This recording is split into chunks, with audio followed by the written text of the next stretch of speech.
I asked Hannah, how did I got texted Hannah, how did your exam go yesterday? And she said it went well, it was easy, and I said I always found maths hard, and she texted back, that's because you're stupid. Did you hear that? That's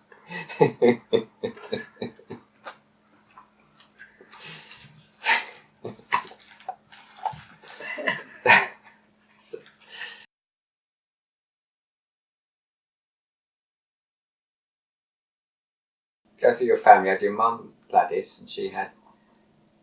How many sisters does she have? there's Iris, Auntie Lillian, Auntie Marjorie, and my mother. So there are 4 girls, and I think there's a 5th one somewhere. Auntie Iris, Auntie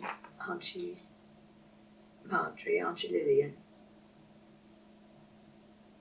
There are 4 girls. yeah, how many boys were there?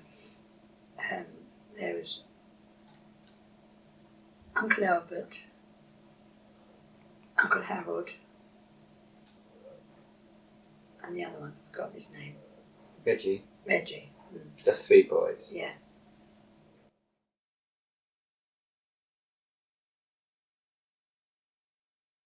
But can you tell us what your earliest memory is? The earliest memory is my mother I was standing in the cot, looking over at my mother in bed. Oh, what year, how old were you then? I must have been very tiny. So what year was that? 24 I was born in the May, so it's probably sort of midway between the next birthday and I can't really say.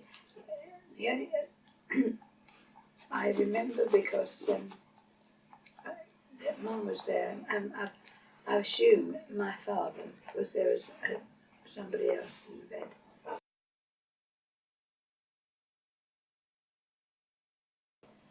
And then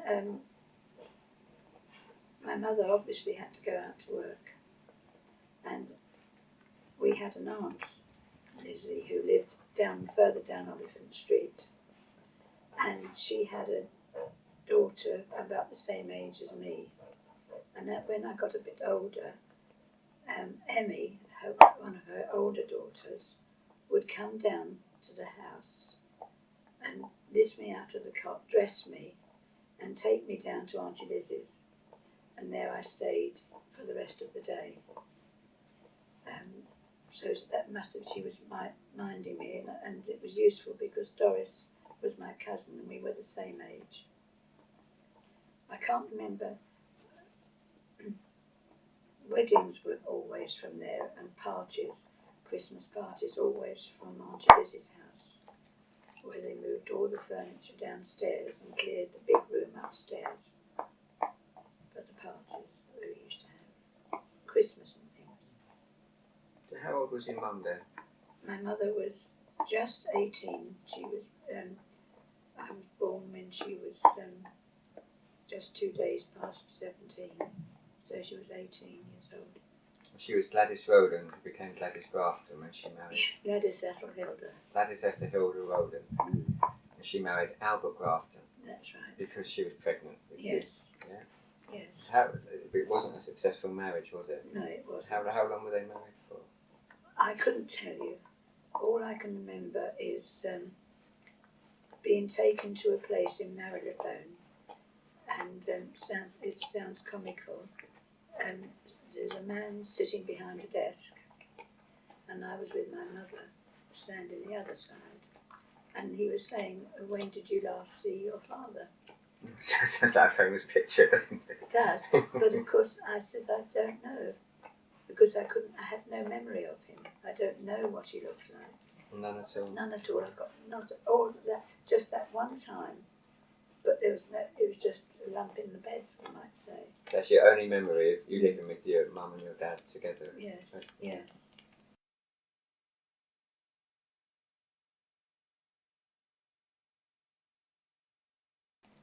And then I can remember afterwards when my brother was born.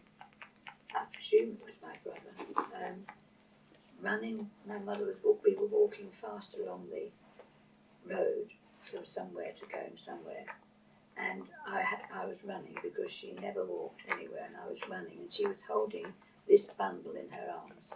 So I just assumed that must have been my brother Gordon, who was born in May.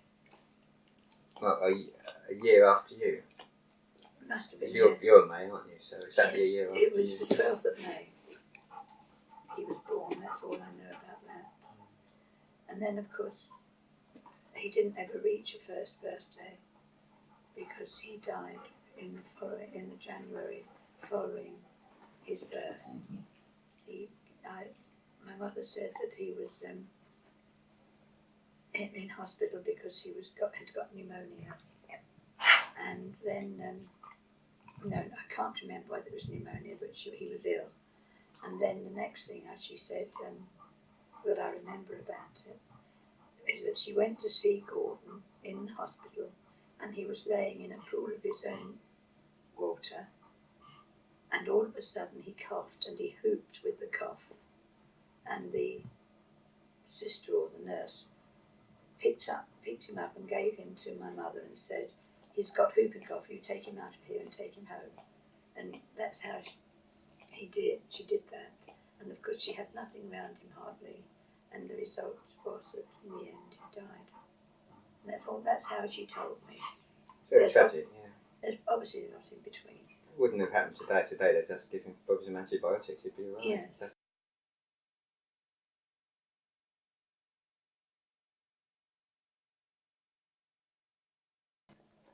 So tell us about your mum at that time. What are your memories of your mum? What kind of person did you as a child think your mum was? Well, in those early days, I didn't really know her. All I can remember is that she was running down this road with the baby. You got no real. You didn't. I can't remember anything very much from there. You didn't have any kind of holidays with her. Or... No. I don't know whether she was there. I was always with Auntie Lizzie. I mean, when one of Auntie Lizzie's daughters was getting married, when I was a bridesmaid, this must be a bit further on, with my cousin Doris, and Emmy, the other daughter, and was getting married, and then there's another daughter that was an adult. I've got photographs of them all now, that age. Somewhere to look for them. And I wore the bridesmaids were in blue velvet with a little blue velvet hat on the head. That's what I remember. It was Emmy who was getting married, that's right. And the next thing I can remember,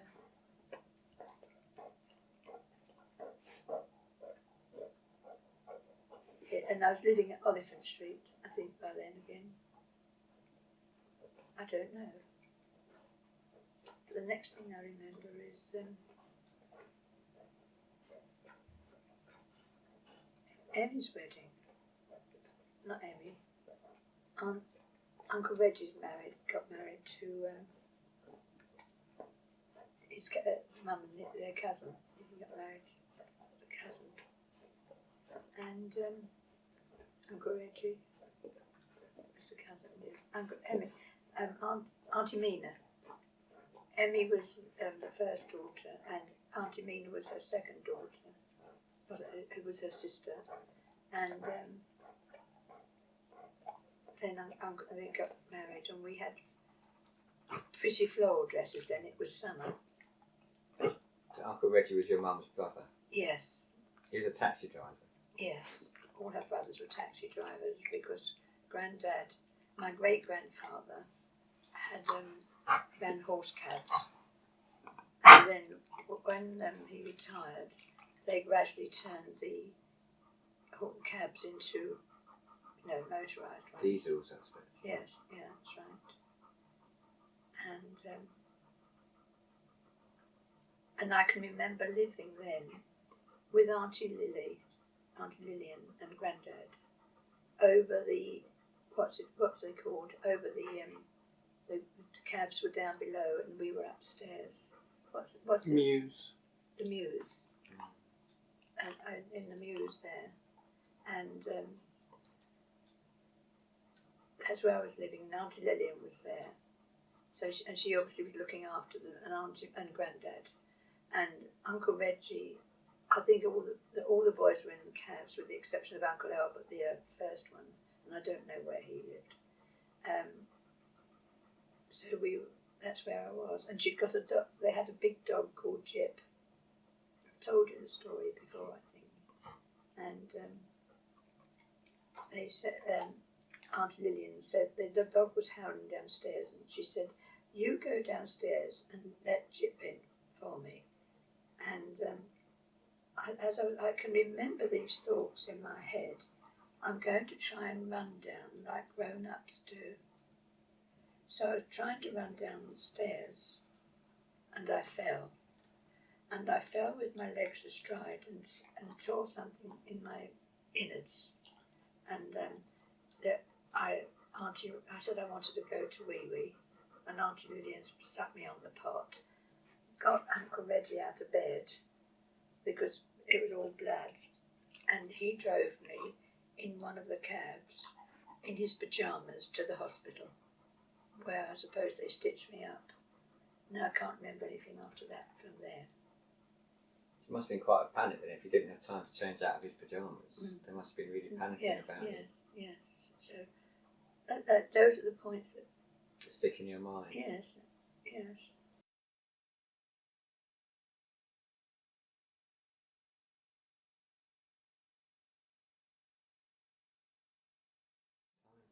So your mum, at 19 years old, she got pregnant, got married because she was pregnant, had another son, Gordon Allen, still as a teenager. Yes. He'd died, and then when she was pregnant with you, her own mum had died really young, about in her 40s, from cancer. Yes. So she'd gone through a traumatic time. She had. And then the divorce from your father. Yes, So but not really until then. time. But she got a divorce because she hadn't seen him for. In those days, I think if you hadn't seen your the handle you would give her. She hadn't seen her husband for 7 years, so she was just automatically granted her. But she was separated by 20, really, wasn't she? So as an older teenager, she'd gone through an awful lot. Yeah, she had. And then, as a teenager, she then had to look after you. Yes. And she couldn't. Well, she put me out. Well, Auntie Lizzie used to have me, and then I remember them being in a flat, in a block of flats, and it was in. What was the road? Oliphant Street. No, not Oliphant Street. Was where I was with Auntie Lizzie. But then the next thing I can remember is being at school, being in this little school, and it was. I'll come back to you with that because I've told you many, many times the name of the place where I was. It was like the buildings that you see now. You go up and you go along and there's all these flats, and you go up again and there's another load of flats. That's where I was living with this couple who were very kind. It's in West London somewhere, presumably. East End. I would think. Poplar. Thank you. Okay. So and I lived in this house in Poplar, and I used to go to this school. It was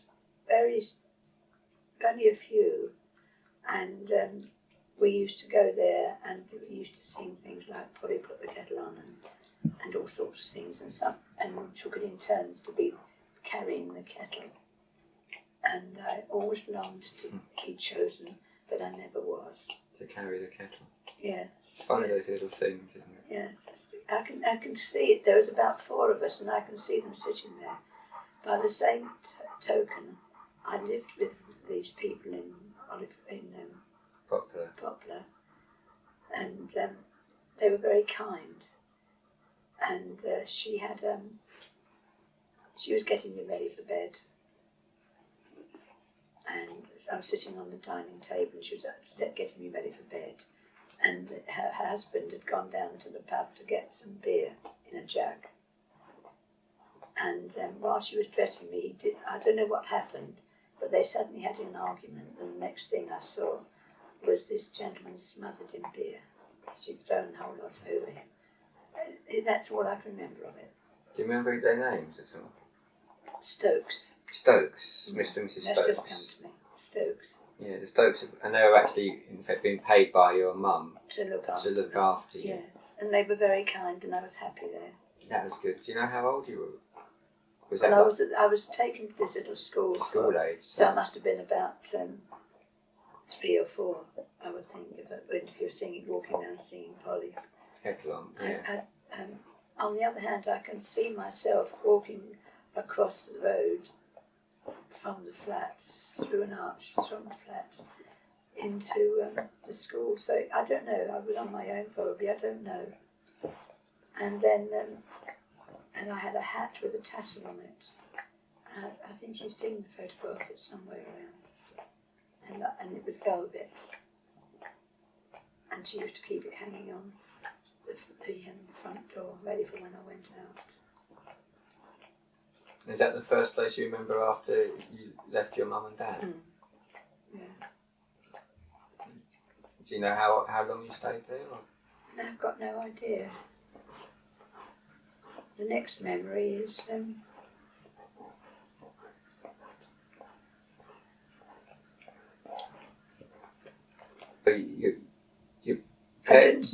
I didn't really ever see much of my mother because she was out working somewhere. Do you know what work she did? She waited at table. A waitress. Mm. You don't know where she lived at this time?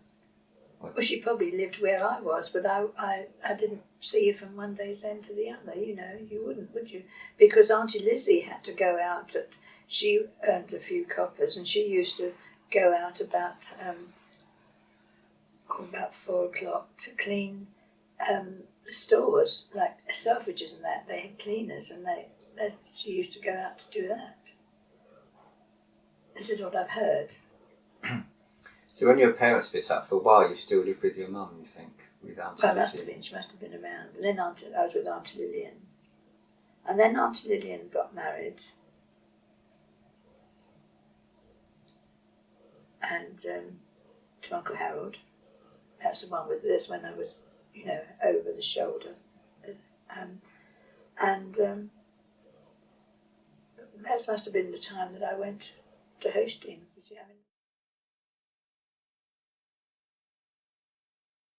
Len. When did you first remember Uncle Len? When did he first come into your life?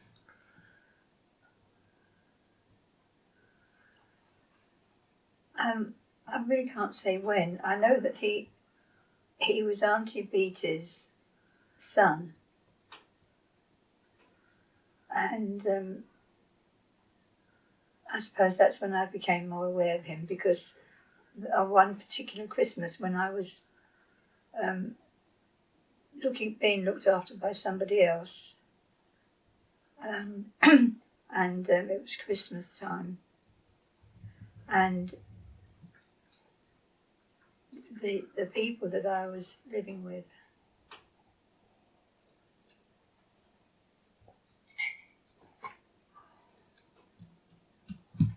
the people I was living with just come. I lived there for a little while. I don't know how long.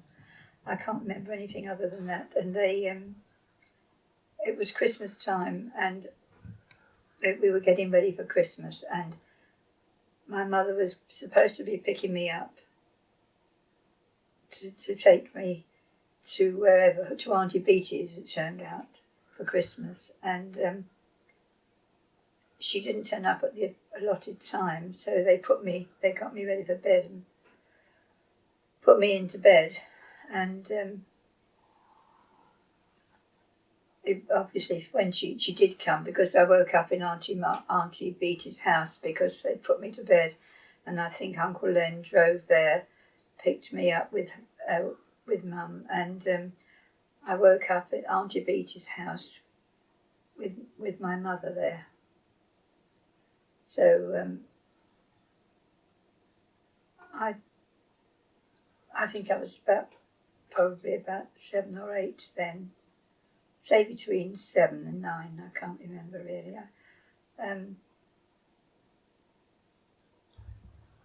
That's the time. That's where, and he's her son. So that's when I must have first come into contact with him. That's before he was married to your mum. Yeah, and also he was Uncle Harold's nephew, Uncle Harold Till's nephew. That's and Auntie Lillian's nephew by marriage. Mm-hmm. So it was several years before they got married, was it? Yes, they lived together quite a while, really. Yeah.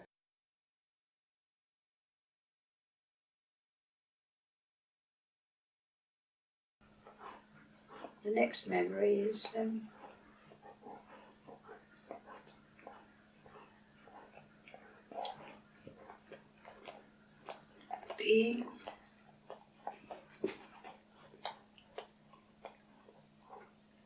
being in a hospital, and it was in Hastings.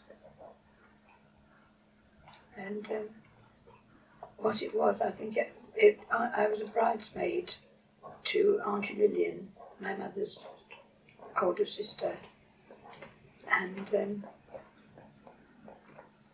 we've got photographs of that. And Uncle Harold is holding me over his shoulder. In the garden? Yes. Yeah. Is that the garden at Cold Harbour? Yes, yeah. Because I was a bit of a pest. I was crying, and my mother said I was sickening for measles. And the next thing I can remember is in this house, I don't know whether it was Hastings, but there was Auntie Lillian and Uncle Harold and a lot of people. It looked as if they'd all gone on to the honeymoon together or something. And they were sitting around this table, and I was suddenly ill. And I was taken into hospital because I'd got measles. And measles in those days was quite a critical illness. And I was, then I remember from that, being in bed in this one room, and there was a big storm. And there was a man. I was crying. I must have been crying, I think, and they opened the window because it was on a veranda. They opened the window. Somebody must have done, and he just leant like I'm like here now, leant on it, talking to me all through the storm. I don't know who he was. That's all I can remember. But I then remember I was then left at Hastings. And I went that was my second little school where we had to lay down every afternoon. Some of you had to just put your head on the table, and the others had little camp beds. Again, I longed for a camp bed, but I always had to put my head on the table. These are just things I'm telling you. Those are fine, yeah. And I remember from there, I was still in this house. I was in the house. I obviously I'd gone home from the hospital, and I was in this house, and I must have been quite a bit older, because I can remember on Sunday mornings I was given half an orange, and sit up and have that in bed while everybody was asleep, while they were waking up. That kept me quiet, I imagine. And then I remember they put me to bed on another day, and I remember waking up and walking downstairs, and there was nobody else in the house. So I opened the front door and walked out, and the lady saw me walking up the road in my nightgown, took hold of me and asked me where I lived, and I took her to the house. She took me into the house, went into one of the rooms. She didn't live there. She sat me on the table and bought me a biscuit or something, and she waited until they came home, and I think they had just gone out. She didn't know them, I don't think. The door was open. I'd come out the house, the door was open, so she took me there and waited till they came back. That's the next, but that's that's really finishing with Hastings. It's funny, little acts of kindness, like the man talking you through the storm and the woman taking you home. Yeah. You know, those little acts of kindness go through the years, don't they? Yeah. They stay with people. It's how you get Small through things that people do.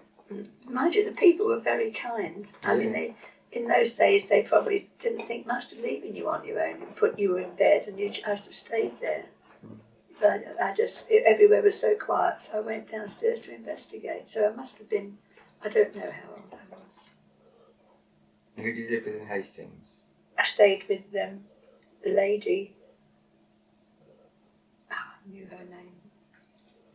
I stayed with her. I think it's when they all disappeared, I just stayed there with her. Is that family or friend? Friends. Friends. And she was kind.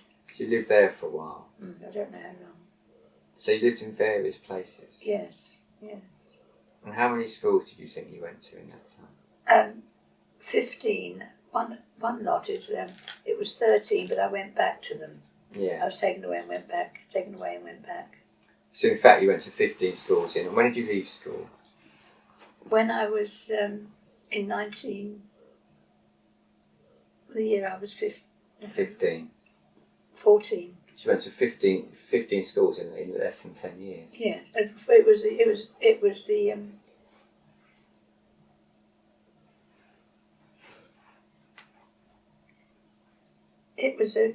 it's still open. It's still operating.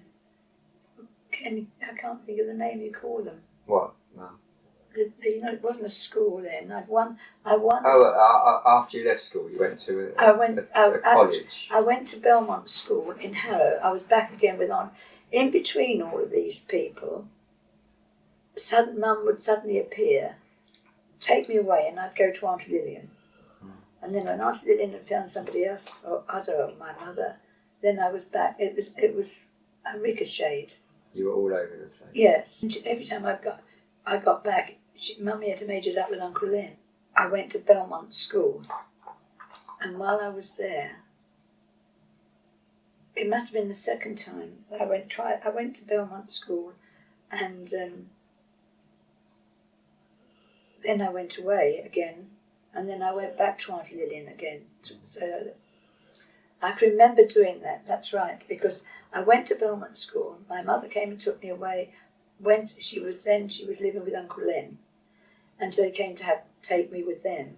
Then I find out they've had a ding dong, and I lived in Cambridge with Uncle Len and Mum, and went to a school in Cambridge. I can't tell you the sequence now. No, the sequence isn't important. No, really. and I went to this school in Cambridge twice, because twice I went back to Cambridge, and.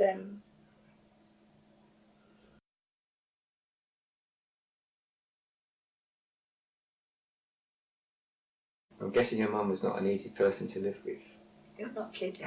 Uncle Len, I will say this about Uncle Len, he stood up for me. She used to grumble at me. She didn't want me in stockings. I had to have knee-high boy socks she made me wear. And my Uncle Len said, why don't you let her have stockings? Look, her legs are, you can see how cold she is. She wouldn't let me. And I discovered really lately, I was getting too big and she didn't want to own up to having an older child. She wanted to keep me young. You understand what I mean? Yeah, because if she were older, people think she was older too. Yeah. She's only about 30 at this time. Yeah.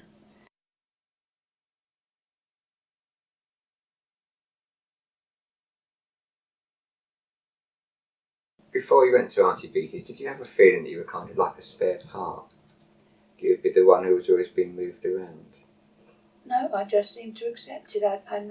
It didn't ever occur to me. It was just the way that it was. It didn't occur to me. I used to go. Nobody was unkind. Mum didn't live there because Auntie Lillian had got that house with the two of her brothers who worked nights on taxis, and Grandad was still in the Mews. How's she related to your mum, Auntie Beatty? She was Uncle Len's mother. Was she a blood relative of your mum? No. She wasn't? No. Uncle Harold Uncle Cyril was a blood relative. Uncle Cyril was Uncle Len's father. So Uncle Cyril, Auntie Beatty's husband, was related to you by blood? Not by blood. Not by blood. Okay, so they are Uncle Len's mum and dad. Now, Uncle Len is your mum's second husband. Yes, and they kept marrying and moving out. But I did have a solid 2 years, just over, with Auntie Beatty. Right, so when you were with Auntie Beatty, your mum was living with Uncle Len? No, she was living in Diggs somewhere. So, and she was working in the restaurant in Victoria Coach Station. So she hadn't got together with Uncle Len yet? Yes, but they parted again. This went on all the time. Okay, so they were married, were they, at that time? I don't know. You don't know. They'd been together, and because they were together, your family had met Auntie Beatty, presumably. Well, yes. Well, through that, yeah. They yes, because she was her Uncle Harold's sister. So Auntie Beatty was a blood relative then? Not for me. She was Uncle Harold's sister, and Uncle Harold is Auntie Lilian's husband. Yeah. I'm with you now. So that's for future generations to explain. Your mum, Gladys, sisters Lillian, married Uncle Harold, and his sister is Auntie Beatty. Yeah? Yes. That's how you got to know your family knew Auntie Beatty. That's great. So you went to live with Auntie Beatty, and through that your mum also met Uncle Len, who she later married. No, she already. Yeah, but she knew because of Uncle. Yeah, that's just to clear that up.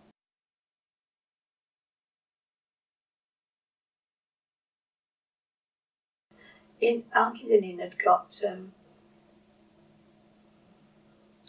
she'd got Cynthia, Valerie, and Avril. So those are daughters. Those 3 children, those 3 daughters, and I lost Avril. I lost Valerie. I used to have to take them out to the park, and I lost her in the park one day, and so I had to go home with 2. And I said, I've lost Valerie, and Aunt Lillian got onto the police, and they found her. She was in the park. So I did very well at really losing her. Was that before Auntie Beatty's? This is before Auntie Beatty. Okay. Because at this time, Auntie Lillian had to go into hospital for a mastoid operation. Are you with me? I'm with you. I'd gone to live with Auntie Lillian she had moved, and she was before she went to. This is a very much earlier part because I've skipped so much. I'm sorry. It's fine. This is before I went to the Poly. Yes, we've gone back in time now. Yeah, there was a school in Harrow where Marks and Spencer's is now, and that school I went to, and I had to walk there, and at lunchtime as well. And Auntie Lillian got a mastoid. I had to have a mastoid operation, and she had to go into hospital. And in those days, it was it was very well. You had to have it done quickly, and so Auntie Beatty took all the children. So all of us went, the 4 of us, the 4 girls, went to stay with Auntie Beatty. That's you and Avril, Cynthia, and Valerie. And Avril was small, a baby. Yeah. And you were the oldest of these, obviously. Yes, yeah. Yes. She was a baby, and Auntie. So when Auntie Lillian was better, she took back her 3, and left me, praise be, with Auntie Beatty. So that was a touch of good fortune. It was. Because you had a great time with Auntie Beatty. Oh, This was in Cold Harbour Lane in Brixton. Yes, and 2 years, I reckon it was about 2 years I lived there. And I knew exactly, and it was a big house, and there's a little bedroom downstairs, which I suppose the butler had in those days. And I had this little bedroom. It was right at the bottom, and the kitchen was next door. You could hear it, And so that was mine. And I just loved it there. I really did. We had a dog called Pat, and I could hear them. They had one of those dollies. Oh gosh, I won't go into that, because Uncle Cyril used to get up early on a Monday morning to help Auntie Beattie do the week's washing. And the kitchen was very large, as I remember it, and it had the bath in it as well, and the copper. And on Friday nights, the copper was put on, and I was put into the bath, and then I was bathed for the week. And Auntie Beattie used to, I'd go to school, come home lunchtime, and there'd be my meal laid out, everything laid out for me, just to have my meal on my own, because there's others in the evening. And then I'd go to school, come home, and all my tea was all ready for me. And while I was with her, I had 2 holidays up at Yarmouth. I went with her twice, 2 consecutive years, and I just loved it. And it was while we were there that the Crystal Palace burnt down, because we could stand on the steps in front of the front door, and there was a road immediately opposite, and you could see it all burning. Not far from Brixton.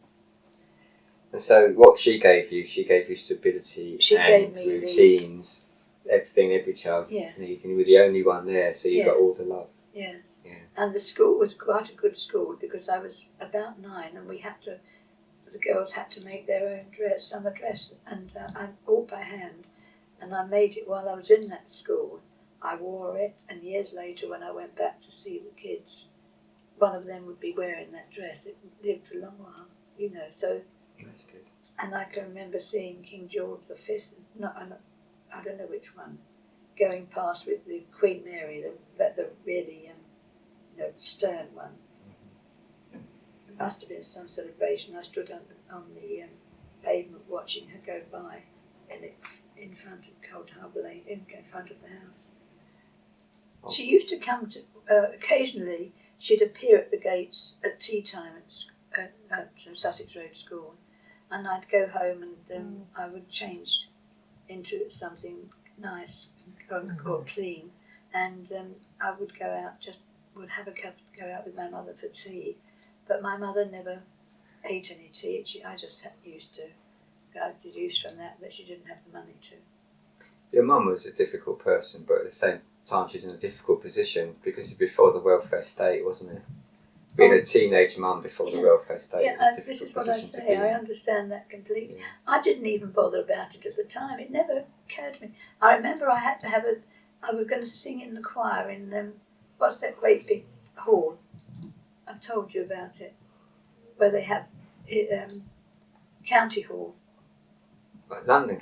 Yes. By the river? Yes. Oh, right. That we were going to sing, my gym slip. I hadn't got a gym slip. And everybody had to be in a navy gym slips and a white blouse. And somehow or other, Auntie Thingy must have got the message through to my mother, because she turned up to take me, and she took me to the market.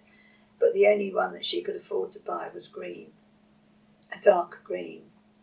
And so I had to put up with that. And I went in, and the teacher said, "You're supposed to have a navy." I said, "My mother couldn't afford one." So she said, "Well, make sure you're sitting at the back and nobody sees you." So that's what I had to do. And but I was singing there, there's a whole lot of us. Yeah. So that's then forgotten now. Okay. You told us before about, I think when you were living with Auntie Beattie, an incident when the possibility that you may have, your dad tried to find you. And that he came to see you in a school, possibly. That's right. Somebody appeared at the school. Is this when you were with Auntie Beattie? Yes, and I was at Sussex Road School. And this man, I was called in by the teacher to go and sit down. And I sat down with this gentleman. And he was sitting, and he had a walking stick. He was just asking me. I'd forgotten all about that. He was asking me all these questions. So it may have been your dad, or it may have been someone on behalf of your dad. But now I'm trying to put two and two together. Yeah. Just after that, my mother turns up. It took you. And so, is somebody trying to get me, or Is your dad trying to find you, and your mum found out, and maybe the school told her or something, and yes, they would do. Well, I imagine they probably would have to, and she took you to keep you away from your dad. It's a possibility. Yeah. And from then on, Mummy appeared one day and decided that she wanted me home with her. Yeah.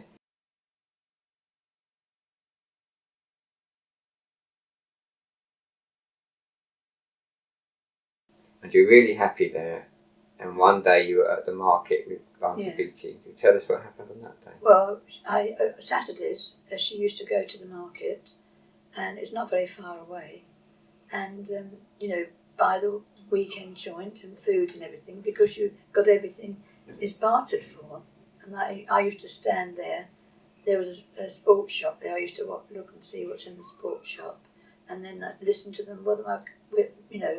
How much you're going to give me for this and that. So she was busy doing that, and I wanted to go to the loo. So Auntie Beattie said, "Well, you go home quickly and come back to me," because I could get into the house, because there were a couple of old dears living in the top flat. And so when I got there, my mother was. I opened the door. My mother was sitting there with Uncle Reggie. Her brother. Yeah. And so she said, "Where's Auntie Beattie?" So I said, "She's in the getting the shopping." So she said, "Well, go and get her." I went and got her, and they had a right set too, and because Auntie Beattie didn't want me to go, and neither did I. I was going from one to the other to stop and anyway I was taken, and that day I was taken to Cambridge. No. Must have been Cambridge. You were about 11 or 12 at the time. I can't tell you, because then the next thing I find, we're going back to Auntie Lillian, and then we go back again to Cambridge. So I've been back twice, and then we went on again, and I went to Auntie Lillian's again, trying to think who came next.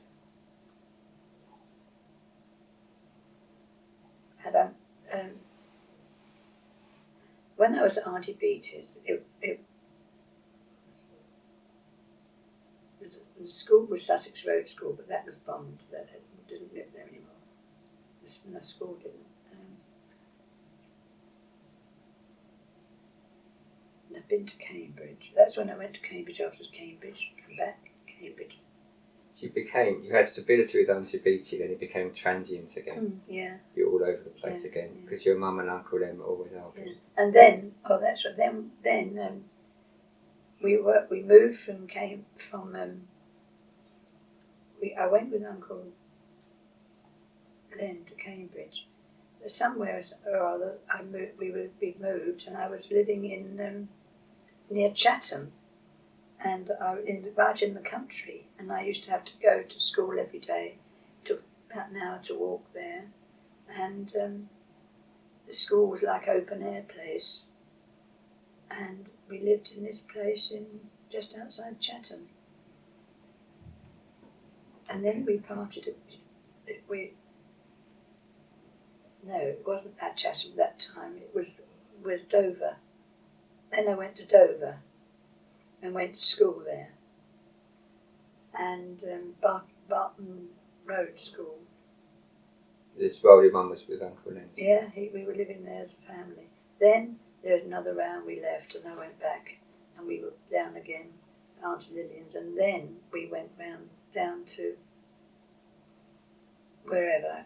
I've got the sequence muddled, but that's how it was.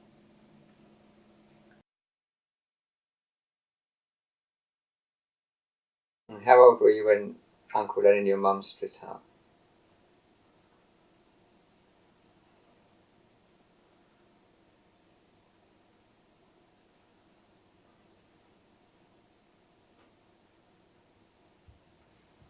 I should think I must have been about 10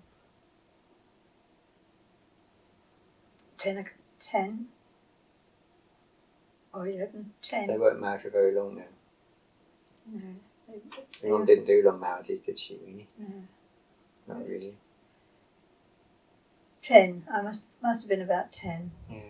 Well, tell us again about the day when they did split up. Can you remember the day they split up when you had the taxi incident? That was when we were living in Chatham. In Chatham, yeah. And, or outside Chatham, like Gillingham. Gillingham. It's Gillingham. Come to me. In Kent? Yeah. And it's not too far from Chatham. No. And I lived there, I can't tell you how long, I just lived there for tidy times, all I can say. Long enough to have guinea pigs and things like that. And I used to go to school there, obviously. And then when I was taken away, I must have gone to...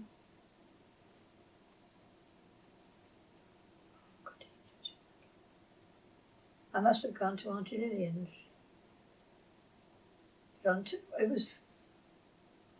was the second time I went to Auntie Lillian then, because I'll have to just be quiet a minute while I try and sort.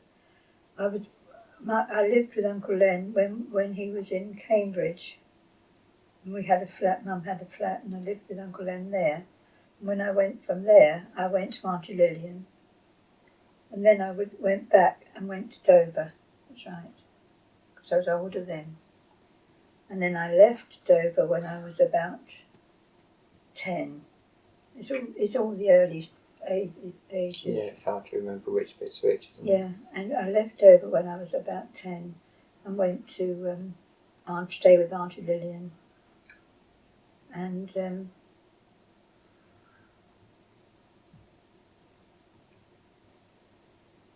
then I know she had she had the breakup.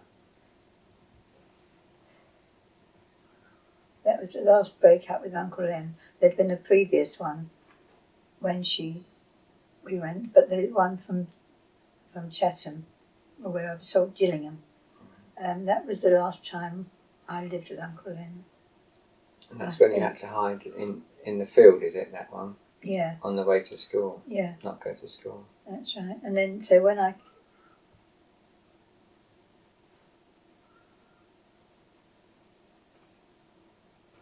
It's all a mumble jumble at that time now.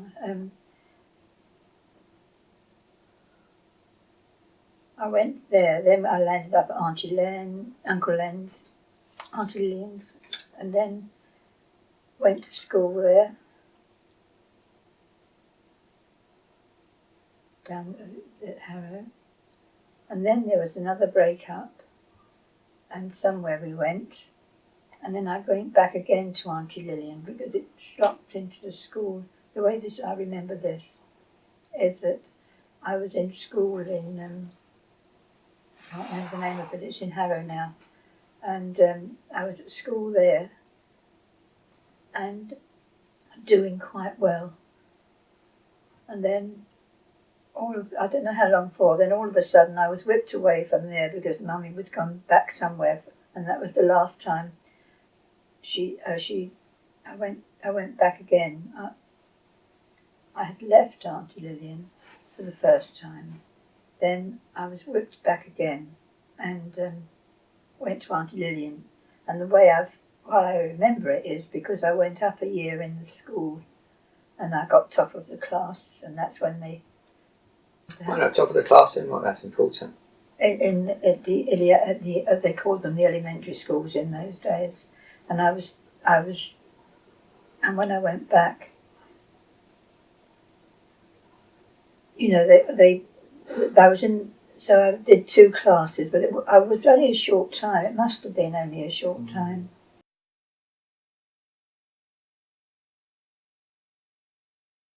So in the end, tell us about the big event when your mum left Uncle Len and what you had to do.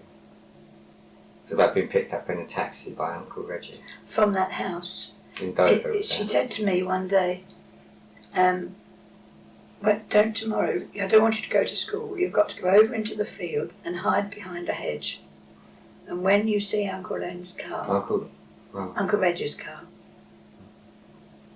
you will come up and we'll get in it. And I said, and all I was concerned about was leaving my guinea pigs behind at that time. But we didn't, because Uncle Reggie strapped them into the taxi beside him. And we went to Auntie Lillian's. And it was from there, well, so I digressed, but that was from there then. You went to the Polly?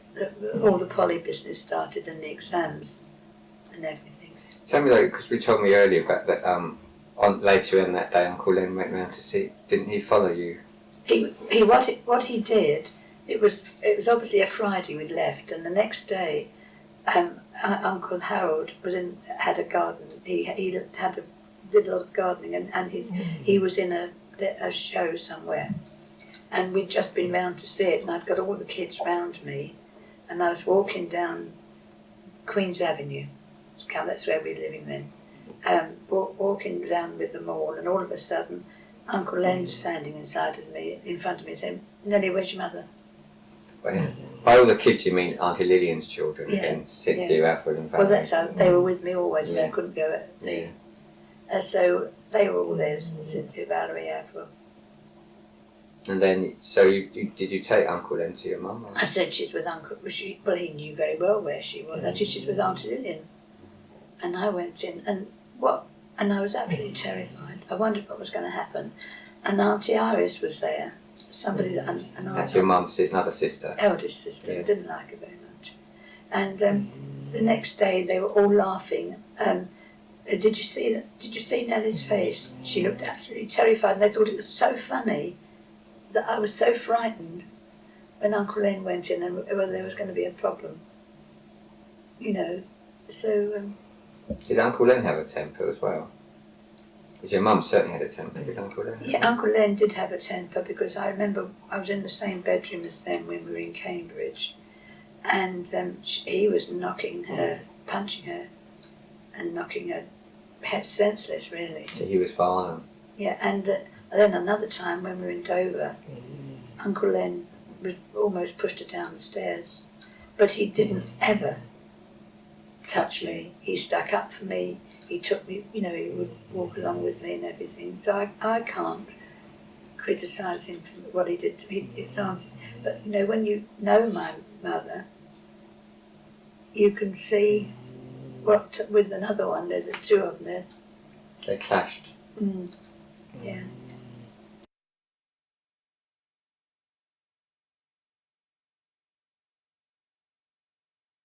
Okay. So we got you Auntie Beatty's. You were happy there, then you left Auntie Beatty's. I did all mixed. That's when this was the going up. From there I went on. Went on back to Auntie Lillian's. You looked after the children. And I went to. And you went to the Polly. Yeah. And Howard and Judith were born as well to Auntie Lillian. Howard was born earlier than that. Judith was an afterthought. So there's a lot. So the family gradually grew. That you were looking after. Yeah. Can you told us? I never really looked after Judith. No.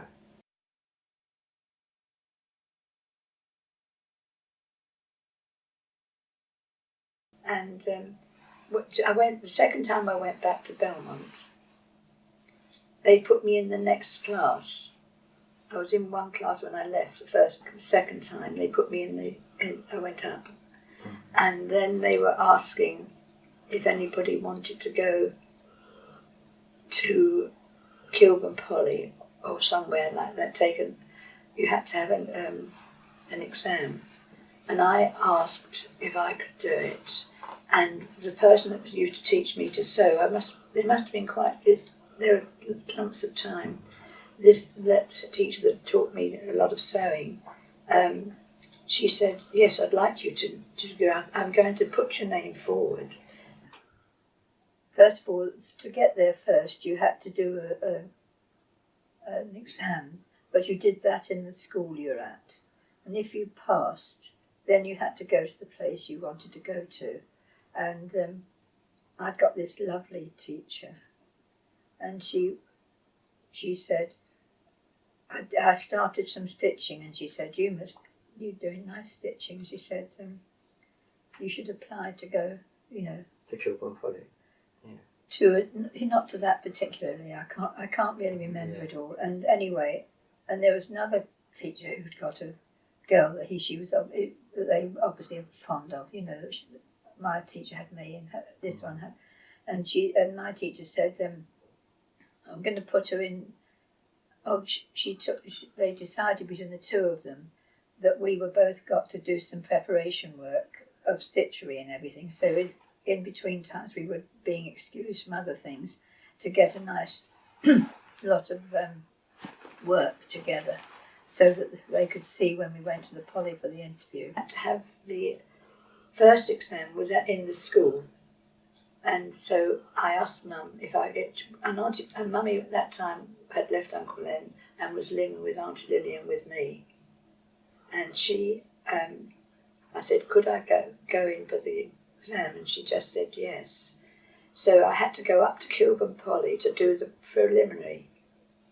No, I did the preliminary in the school, and went for the interview, and before I did the finals, and because the finals had to be held in the Polly, and I went to see the headmistress, and she said, "Why are you wanting to do dressmaking? Everybody wants to do dressmaking." So I said, "Well, all right, I'll do upholstery," because Uncle Harold had an upholstery firm. He was doing that, and I did that because I was frightened of the woman. So she put me down for that, and you then had to go back and do another exam when there's, like, I had to make a blouse, the part of a blouse, but it only had to be miniature because they wanted to know about the stitchery. You had to do things. I had to draw a Brazil nut or paint a Brazil nut, things like that, to make sure that you had the qualification. And then I got a letter. There's a lot of time has gone in between this time because there was a Christmas there, and my mother had bought me a bicycle for Christmas so that I could cycle to Belmont School because it was quite a distance, and she'd been to Gamages and bought it for £4, and in those days that was quite a lot of money. And so I then went to I got through, and I had to have permission from the headmistress to take my bike to school. So I went to see her, and she asked my name, and I said Nellie Grafton, and she said, "Oh, you're the girl that's won the scholarship to Kilburn Polytechnic." And I said, "No, I haven't." "Oh," she said, "you have. I've got the information. It's come in today." That's great. So on that day, when the school, it was the day, in those days you used to have prayers and everything in the hall, and then anybody that achieved anything is called up onto the stage, and I did. They gave me that. It's the only time. And that you felt you achieved something. Yeah. When I've been told that it was me that had got this this exam, the teacher who had taught me rushed me round all the corridors to tell another teacher whose girl hadn't got through that I'd got through to the tech. Anyway, I had to ask Auntie Lillian's permission. I went home, because in those days you went home at lunchtime, and I said, has Mummy got a letter? She said no. And I explained. So, and there was a place round the corner. We lived in one road, I can't remember now, but there was a block of flats named the same name as the road we were in lived. So I said, "Can I go round to this house and see if the woman's got it there?" So I knocked on the door, and lo and behold, she'd got the letter, which I think was, I was so thrilled. I ran home, and Mum was working at the time. She was she was sitting in the cinema, selling the tickets, she was working in a cinema. And I said to Auntie, so I said, "Mummy," so Auntie said, "You open it and have a look at it." And they told me that I'd got it, and I'd got it with the grant. And then the next day, because I didn't see Mum that day, but the next day, when I did see Mum, she chided me for opening her letter, but she never ever congratulated me. Never ever. But she did, and I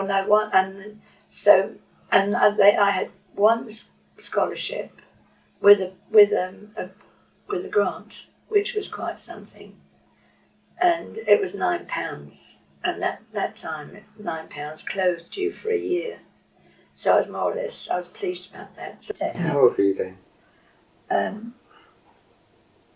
13, 15, 13, 14. They're 13 coming up to 14, I think, or 14 coming up to 15, because their term wasn't like the school terms, it was a different way around.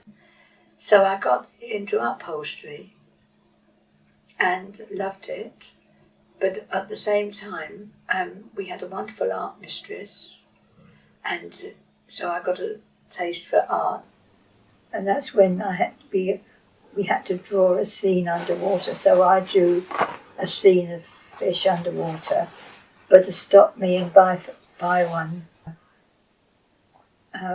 report, she talked to you, and as I walked in, she said,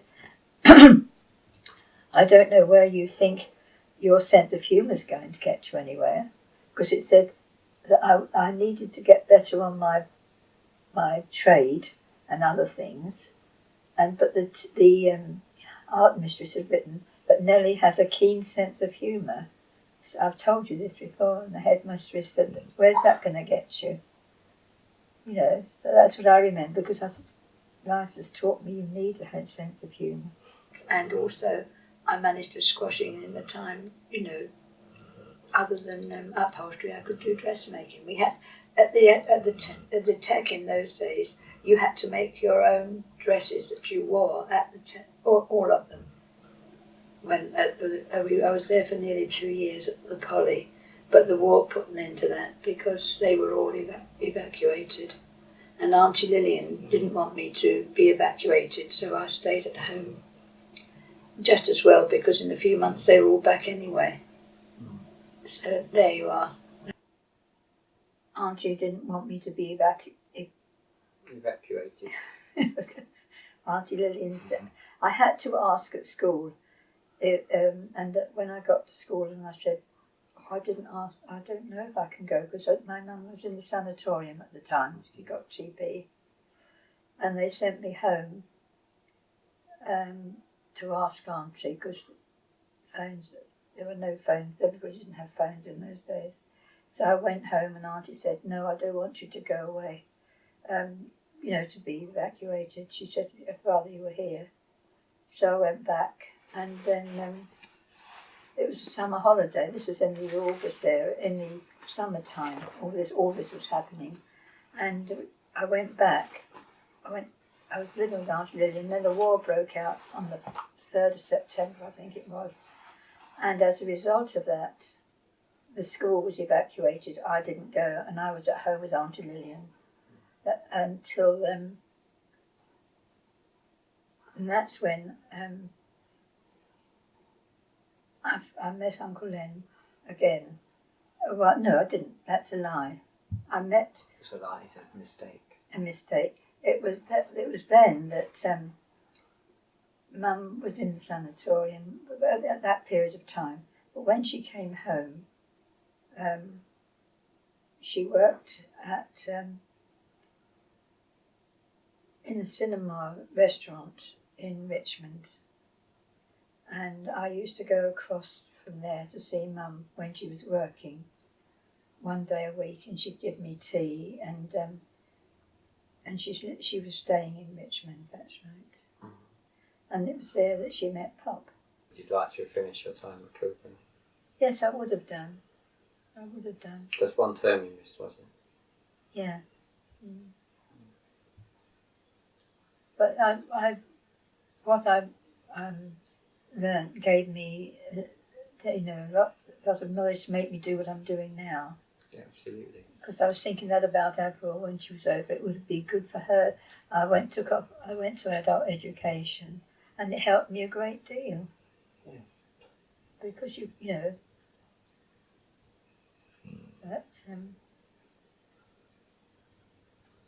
and we had a laugh when I the machine needle had gone right through my finger, and we would do it. I told you the two of us were making an eider down between us, and we took it in turns. One to push the machine round; it was a pedal, and the other one to pull the stuff round. And I said to her, "You've stitched my finger," and she had. It gone down there, and so I was sent to the.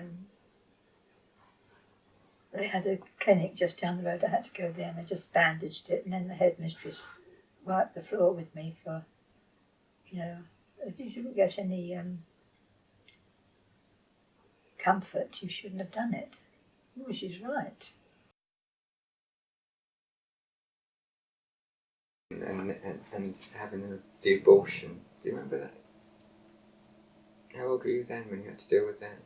I don't want that put down for her because of her family, dear. They don't know. Do they not know? No, they don't. They're not going to see the tape, are they? No. Do you want us to put that down?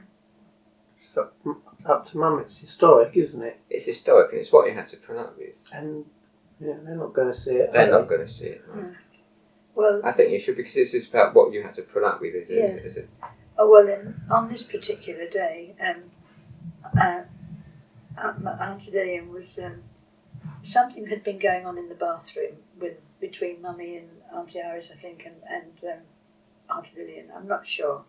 And anyway, that evening, Auntie Lillian always sat on the chair, like the one in the front room, like this, and sort of in front of the fire. And all of a sudden, she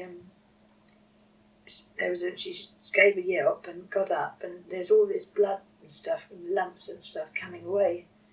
And Uncle Harold said to me, she said to me, get some newspaper and put it underneath me, which I did. Uncle Harold disappeared into the kitchen and shut the door. He didn't stay.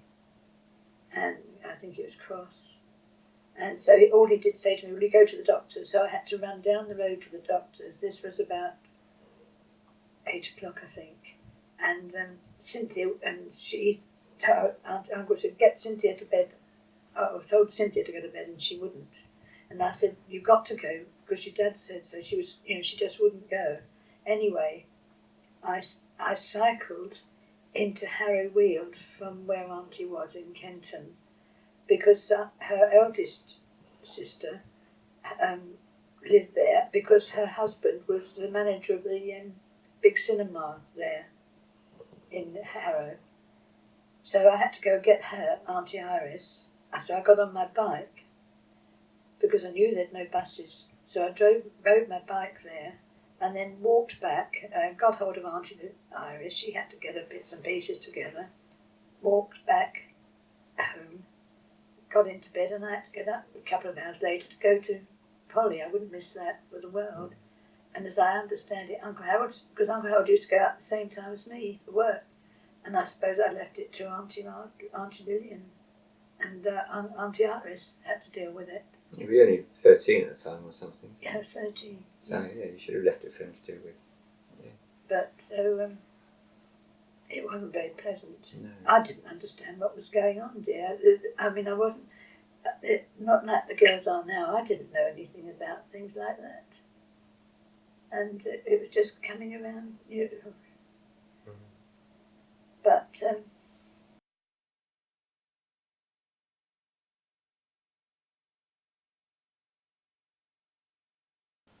So is it Delamore Pavilion? the Delaware. Delaware Pavilion. What's that? Auntie Marjorie was there for a summer season. Is that before you danced, was it? Yes. The funny thing was, it was the summer before the war. It was at the time when you would be off from school. Yeah. And that's why we were down there. Uncle Harold had to put us on a coach at Harrow. And we went down to Bexhill. Cynthia was sick all over the place in the coach. there's just the two of us really, because she was with me, obviously, and Auntie had a bedroom for us, and she had us for 4 weeks. I suppose to get out Aunt Lillian's hair because she got a crowd, and that's when I was taken. That's when I was taken to Pevensey Castle. Auntie Marjorie said one Sunday, "Let's get on a bus and go somewhere." And we went on a bus to Pevensey, and this is where I saw all those guns and everything in the castle for the first time. Which the reason being is that that when I went back to college, or was it just before? No, I'd been there because it was broken up into the wartime.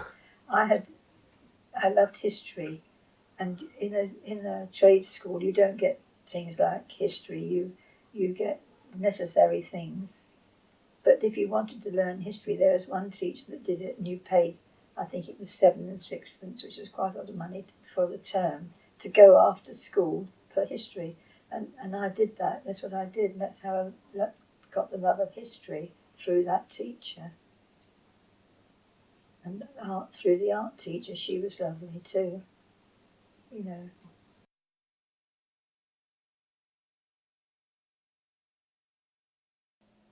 So then, of course, Mummy then met Pop, and they had they lived together. He was very kind, but she was working in the Victoria coach station then to earn money, because I was still not earning anything, and she. As I was saying, I used to have her children's hand-me-downs, the boss's children. But anyway, Mum met Pop. Oh no, she didn't meet him then. She met him at some point, and she was working in the Ritz at Richmond. And in those days, it was when the cinemas had little restaurants, and Mum was in charge. She was one going round covering different people. She'd moved up. And she'd be in one place, and at this time she was at Richmond, and she sat down. And it was when I went. She was giving me tea in the restaurant, and she didn't introduce me to him. I won't say about the two men. I know, go on to about two men. It's fine. Well, she just only having a laugh, wasn't she? Yeah, she just said to me, "You see that gentleman there?" And I said, "Yes." She said, "Well, he wants to marry me." And then she pointed to another one who was a head teacher of the school, and he wants to marry me. The other one was Grandpa.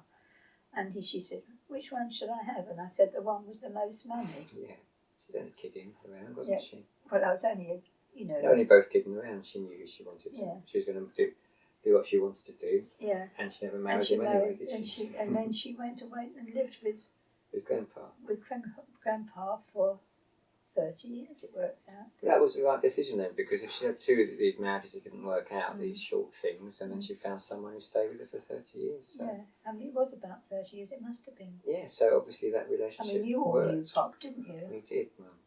That one worked, didn't it? Yeah, well, I just loved him to bits. I mean, I really did. It was lovely. He was the only father I had, even with his drinking, he wasn't violent. He's a nice guy. Yeah, he was. I was en route with this, who I thought, very old man. I felt ever so uncomfortable in the train because Mum was down in one of the coasts. I can't remember which coast it was, which cinema it was in this particular place, but she was there looking after it. And we were going down because she'd got some friends there, and we were going to stay for the weekend. And in that time, Mum had met Pop and got and I was going on this train with this old man. And he was a lot older than your Mum. Yeah, How 18 years older than me. 18 years old. Yes. And I mean, a lovely man. I just kept thinking, what would all these people think? With his, I felt so embarrassed. But he was ever so kind. I mean, he was a lovely man. And I mean, the only reason my mother had money she had was Pop. He'd been about 50 at the time, wouldn't he? I suppose.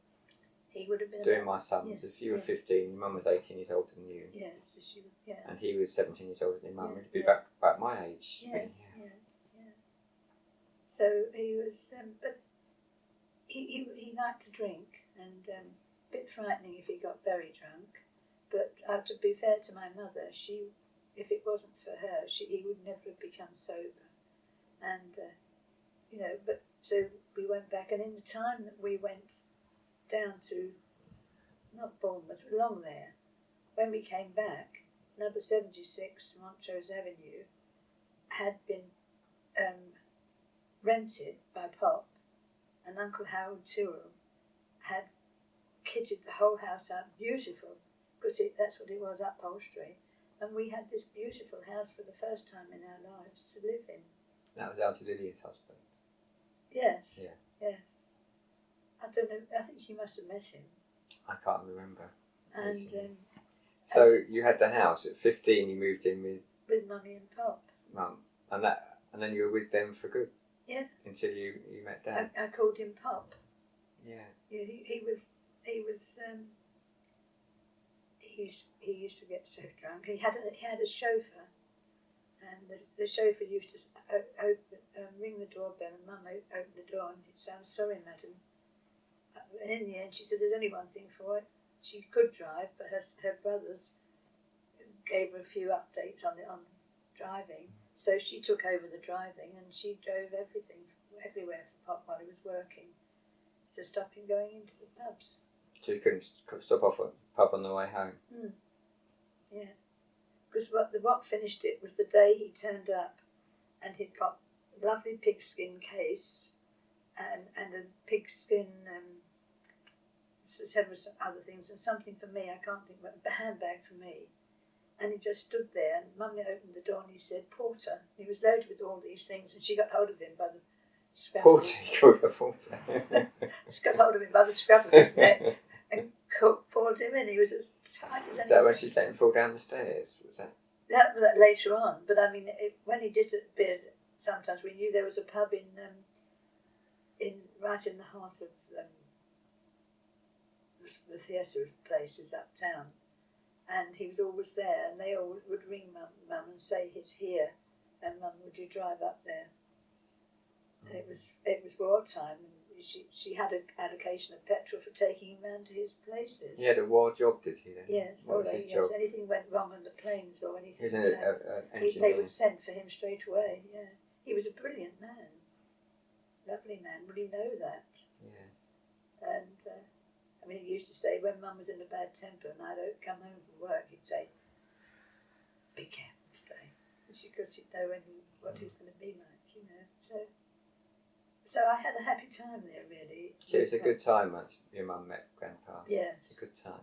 I used to go across every Thursday to Auntie Lillian's to look after the children so she could go to the cinema, you know. So that's the only time I looked after Judith, because she was born when I was at the Poly, and you know, that's when everything started. So remember that day many years later when we were going through in Dorset and we called into that home. Do you remember that? We went down, and he was so shocked to see us, but so pleased. Yes, he wasn't. And so he hadn't got any legs, had he? He'd had both his legs taken off. And then, of course, when we used to go down to see him, and if he wanted he wanted some underpants, and so we went and bought those. And I went to his funeral because they didn't notify me that he was ill. When my mother went to live with Pop and the war was started, it was a phony war in a way, and.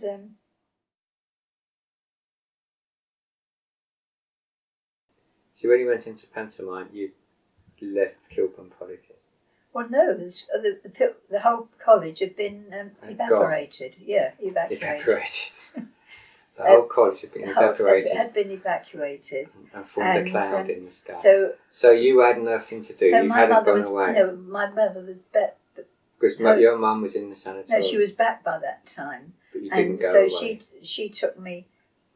she said she's got to earn some money and carted me down to this sweet shop at the end of the road. But fortunately for me, there was Cynthia, Valerie and Avril, and they all came with me to this sweet shop, and my mother was trying to ask the man would he employ me, but of course there were all sweets on the counters, and I've got all these cousins round me, and I can see his mind going, well, if she comes she'll give them all the sweets, which I would have done. So I didn't get there, and so I didn't get a job in the end. And she had nothing to do. No, nothing to do. So Auntie Marjorie is one of your mum's other sisters. Yeah, Auntie Marjorie's the youngest sister. And she was a tiller girl. A tiller girl. She was a tiller girl. She was, when Grandma died at 15 apparently, my grandmother, Auntie Marjorie was 15, and she went off to the tiller schools. They do have, I don't know whether they have this training school now, but it was called the tiller schools, and that's where she was trained. And then she lived all over the place, in France and everything, because this is before the war with her. And it was when she was waiting, the war was on, and it was the Christmas, the first Christmas. I suppose that would have been 39, wouldn't it? I'm not sure. Yeah, it would have been. Because because Kilburn and Polly had been evacuated, yes. You had nothing to do with it, and Auntie Marjorie said you could go and dance. Well, no, it was because that was my idea. She was having a bath, and I was talking to her, and I said... well, she was having the bath. Yeah, she was in the bath, and I was sitting on the top of the... I wasn't sitting on the loo, I was sitting on it as a seat. And she was talking about, going up to do this at Liverpool. And I just happened to say, well, isn't it a shame that I can't dance? Because I could come with you. And that's when she said, I've told you, kid. Because she called everybody kid in those days. She said, I'll put you through the paces. And for a month, she did. For 4 weeks, she got, and I could hardly walk after that time. She knew which pantomime I was going into, and the tillers are very regimented. They take it through the years. It's still the same one they were doing when Mr. Tiller was alive. Yeah. And so she taught me all these things and loosened me up.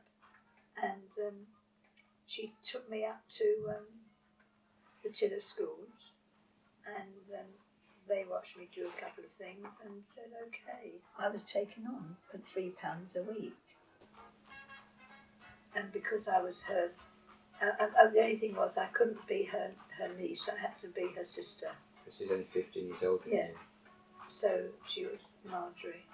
And did you find it hard though, because you were going in dancing with all these tiller girls who were professional dancers, and you were... Oh no, I loved it, because she'd put me through so much in the house. So you could do it all, yes, the kicking and stuff. She was a wonderful dancer, absolutely wonderful. And then when we went there, she took me up and I had to do a couple of kicks. As long as I could kick, that was fine. And I could. And couldn't now. And she, so she took me back. Oh, then when we were big, we had to have fortnight's rehearsal at Tiller schools. That was anyway, whoever. So Auntie Marjorie was the captain of the troupe and she ran it. So we had to go every day for 2 weeks, and so that we knew all the numbers and everything, which we did. And then the next thing was we were getting on a train to Liverpool for another 2 weeks training in the theatre that we were going to be in. And didn't you fall over getting on the train or something?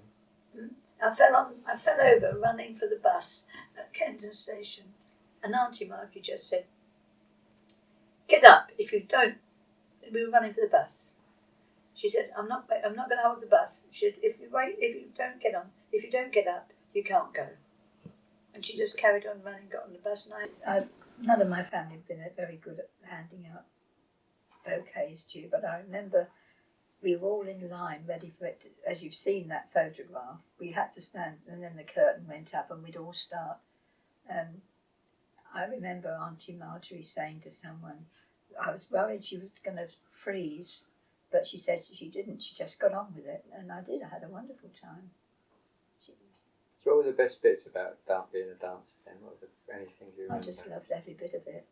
I knocked one girl out, because we had when you do a number, and there wasn't time for us to run round the back, that you had to run underneath the stage sort of, and I got up, I was running along, and I got up quickly and I did something and knocked this girl out completely.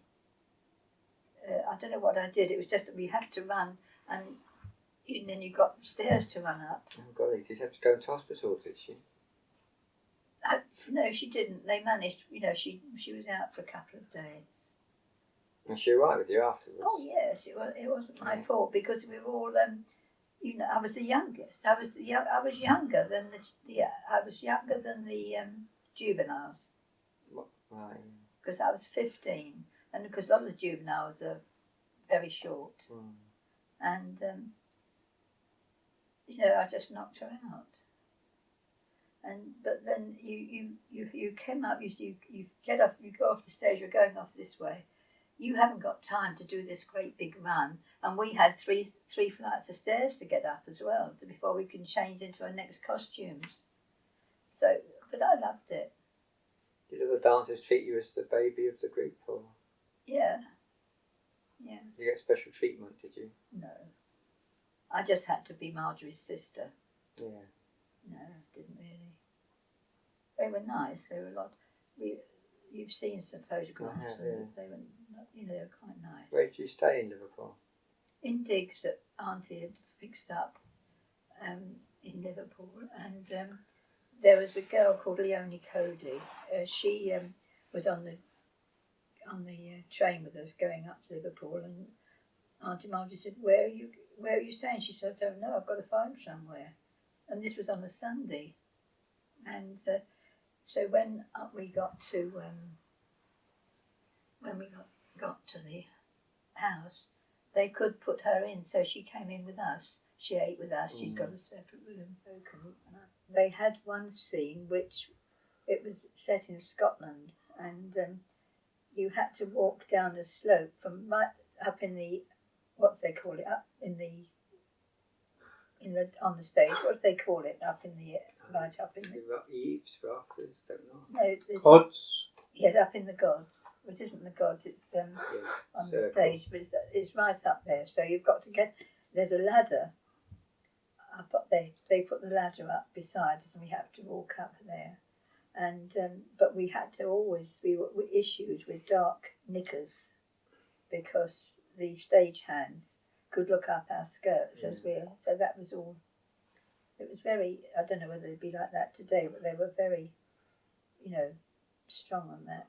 So you'd climb up these ladders that take you up into the roof, and then you have to walk down like this. They've got it,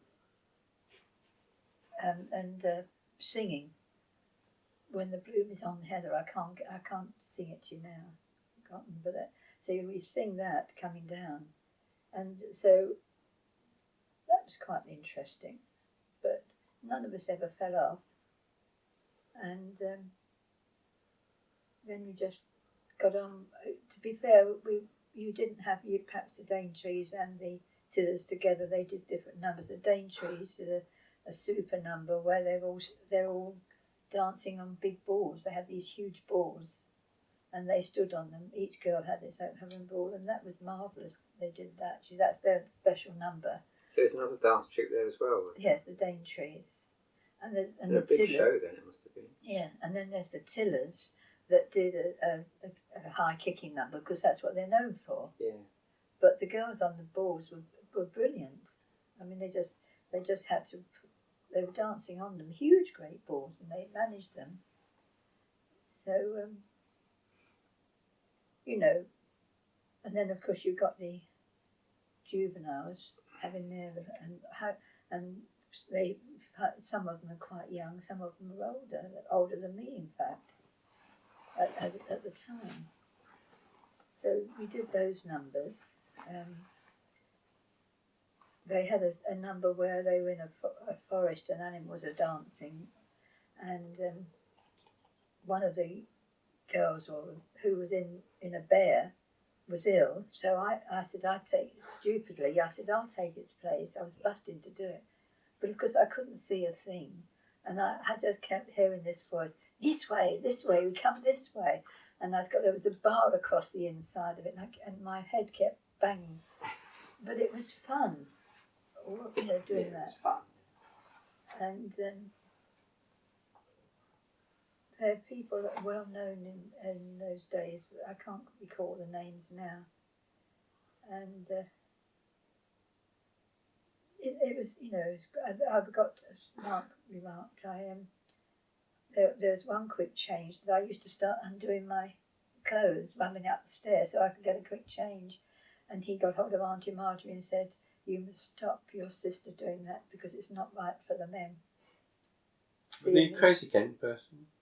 Yeah, I can't think of his name. He was one of the crazy gang people. But I can't think of his name, not a well-known one.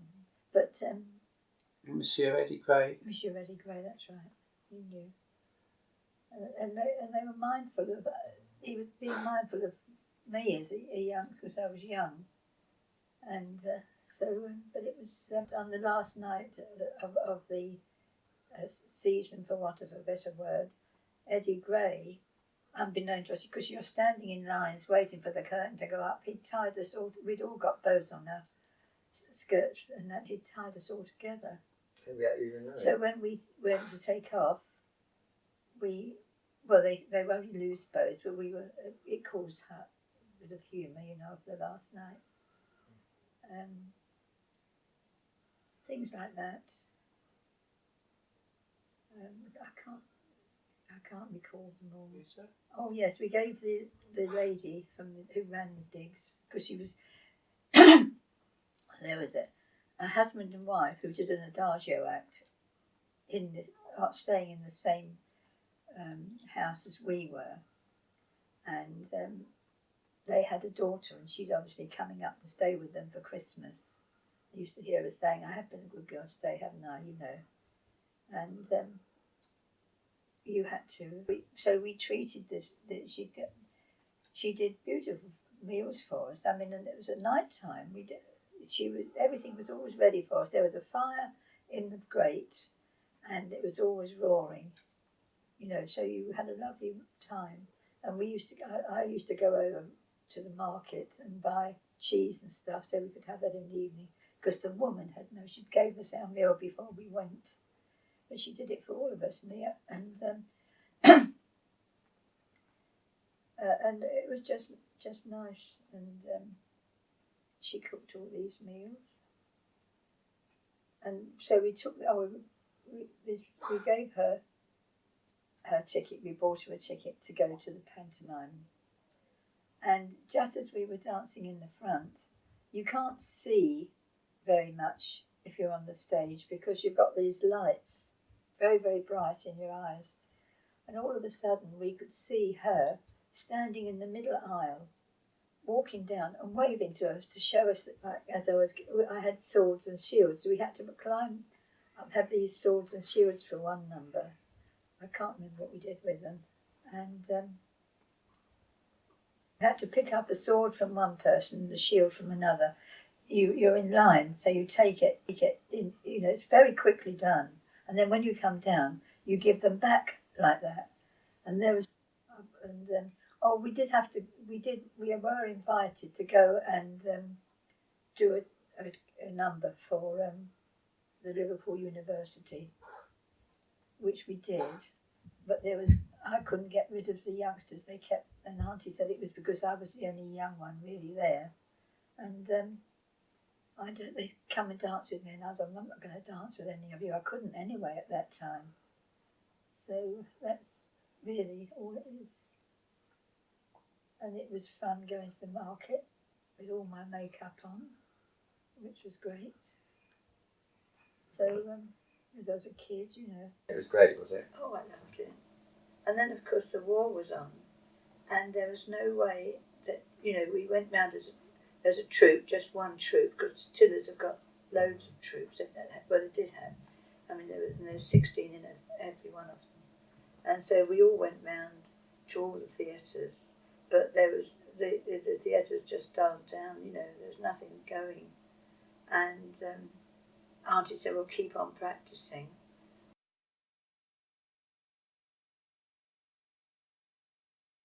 So it was in the, so when Mum was living with him, he said, what you've got to do is I found somewhere where they want somebody in an office. So they told me where to go. It was up in London somewhere, I can't remember. And I went, and they knew Pop, and they were doing it as a because they knew him. But the thing was, I couldn't type, and I couldn't do shorthand. And they said, he said, you must be able to do those things, but Pop didn't realise that. So I went back. So he sent me away. There was a private little place for teaching people shorthand and typing, and it was in Twickenham. So I went there, and I think I did it in a term. I learnt shorthand and typing in that time, and they found me a job when I'd finished in and then I managed. I went and worked in McLean's with the shorthand typing. McLean's? McLean's on the Great West Road. And what were they? They made toothpaste. The dentist, the toothpaste yes. manufacturer. You're a typist for McLean. And that's where I met Sheila. I was just being a secretary. Well, not a secretary as such. They put me in the office, and it was a big office and people doing things. And this time, when I went there, I was having to pack things up and ready for being posted. Letters, really. And because I was so quick, they'd give me a pile of things to do, and I just got on with it and got it done. And my boss there phoned the people that had trained me and said, have they got another person like me, because I worked so hard. And so I worked there and worked my way up there until I was the boss's of that department's secretary. It's a great achievement. Yeah, not for very long. And then when the shorthand type and everything was going well, and I had a hankering to work up in London, and so I went up and I got another office job, and which I loved. And that's when I used to go and explore St Paul's and other places, because it was in the city. But in the end, I had to come down, and I got to do factory work. I wanted to go into the land army. Yeah, so you have to be a land girl. Yeah, and she got hold of our doctor, and he said, you're not fit enough to go into the land army. Which was nonsense. And so I was sent to, the Pop got me, he knew somebody in Gillette's, the razor people, some big place, and I went there. And Pop, my mother didn't like me doing that, I didn't mind. But anyway, Pop knew somebody there, and I was taken in and interviewed and had to have a medical exam, because it was going to be, it wasn't, it was different stages, and because I'd been in an office, I had a bit more with it, There were the girls that were just pushing, they were measuring, so boring, they'd have to, making things for the planes, just sticking screws in and that. It was as boring as hell, because one summer it was quite hot, and we went upstairs and helped them on the roof. And we sat on the roof and did it, but it was as boring as hell.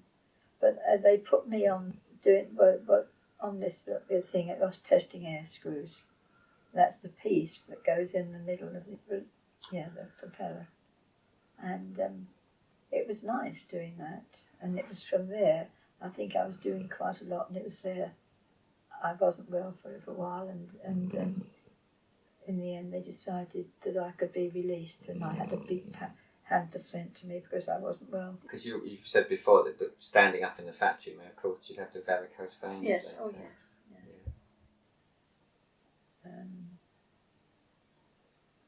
That's right. I was out of a job, and what happened? I can't piece this. So they sent me to the labour exchange, and the labour exchange sent me to Shays, and they interviewed me, and they said, well, I can't remember what it was about, but as I left, I said, thank you very much for your time to the man. And the next day I got a call to say, would I go back because I'd got a job because the man interviewing me was so impressed that I was polite enough to thank him for his time. Shays, it was called, Shays, in Mortlake. But It's that office work, was it? yeah, it was. And it was quite good. And So it was there I was, when I was at Shays, was the day the peace was Peace was declared. declared. What did you do the day peace was declared? Well, when we heard, most of us started crying. And there was a church nearby, and we went into the church.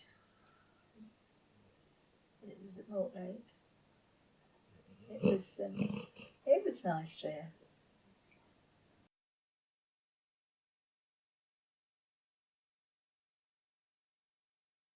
And it was on one occasion you did meet your father's mother, didn't you? Oh yes, that's not.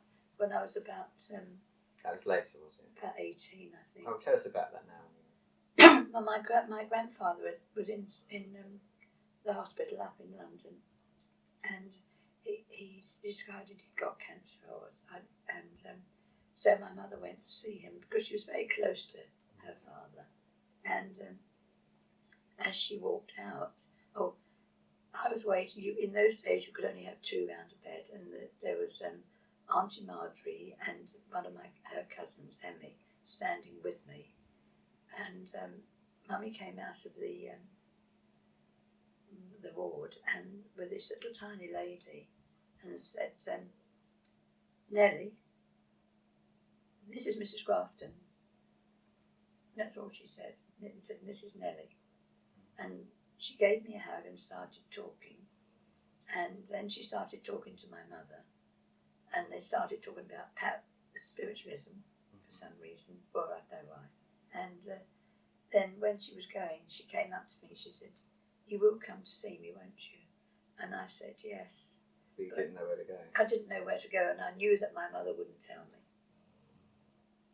You know, there are two sides to everything.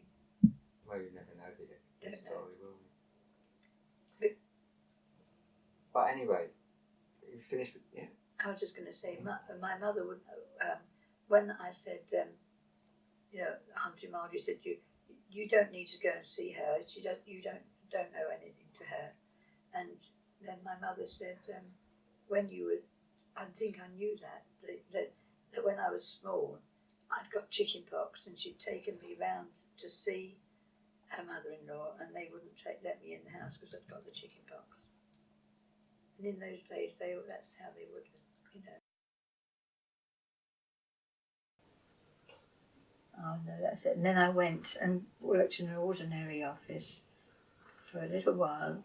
On top of that big building, I had an office. I've taken you there before, and it's all where you go for exhibitions. I can't think of the name of it, and I was there for quite a while. From then on, when I left there, I went, and the war was over, I went up and worked in St. Paul's again because I liked it. And then that's when I went into all the, I worked for accountants, and, it's not there now. Nice little shop, In the city? It had three partners, and they had 3 partners and 6 boys being trained for doing the figure work, you know. So I was running. I had my own little what's the name? My own little telephone board thing, and I was happy there. And then.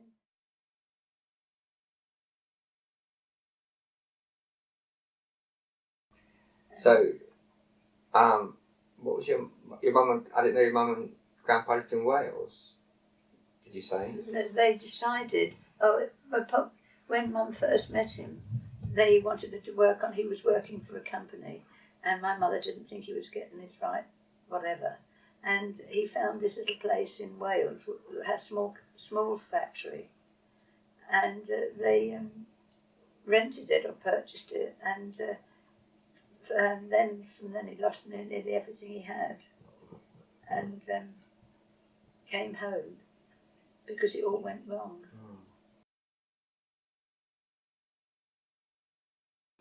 When was your first ever memory of Dad? I met him on the train coming home from Waterloo to Witten. Peter Wright, who was a friend of Peter's, and I struck up a friendship with him. I'd got to know him. I don't know how I'd got to know him, but I'd got to know him, and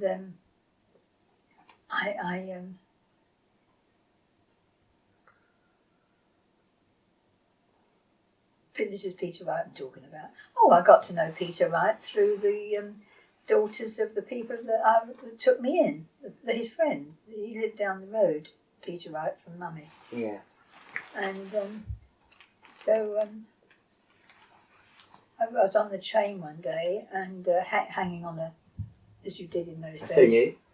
You didn't have a thingy. You don't have those anymore, do you, on train? You couldn't. You had to stand in the middle. You know, the two. It was quite different. Yeah. And he introduced me to Peter.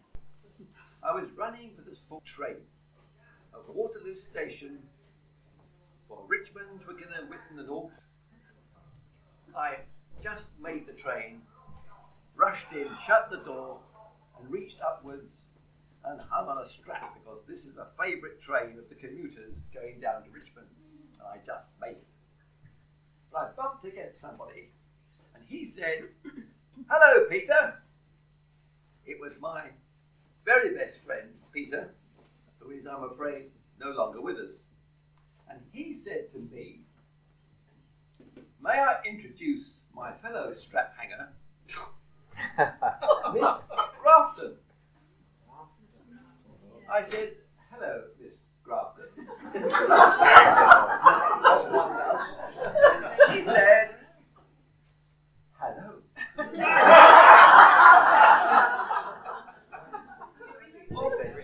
Romance was in the air. Anyway, I got to the other end of the line.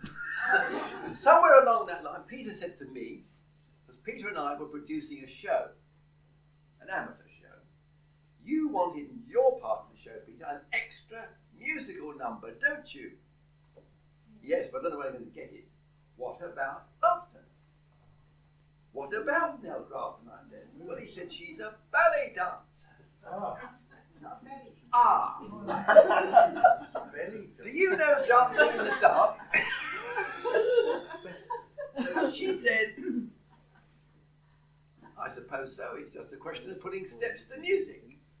Sounds complicated to me, but I said, "Well, come along next week when we're doing a bit of a rehearsal and we'll see what you can do." So I popped a record across to her. I found that she lived about 200 yards from me, and I'd never seen her before in my life. Amazing. And she was about 6 doors away from my friend Peter. I thought, you meet an attractive girl, trust old Peter to get there first. But a couple of days later, Peter says to me, "I'm getting engaged."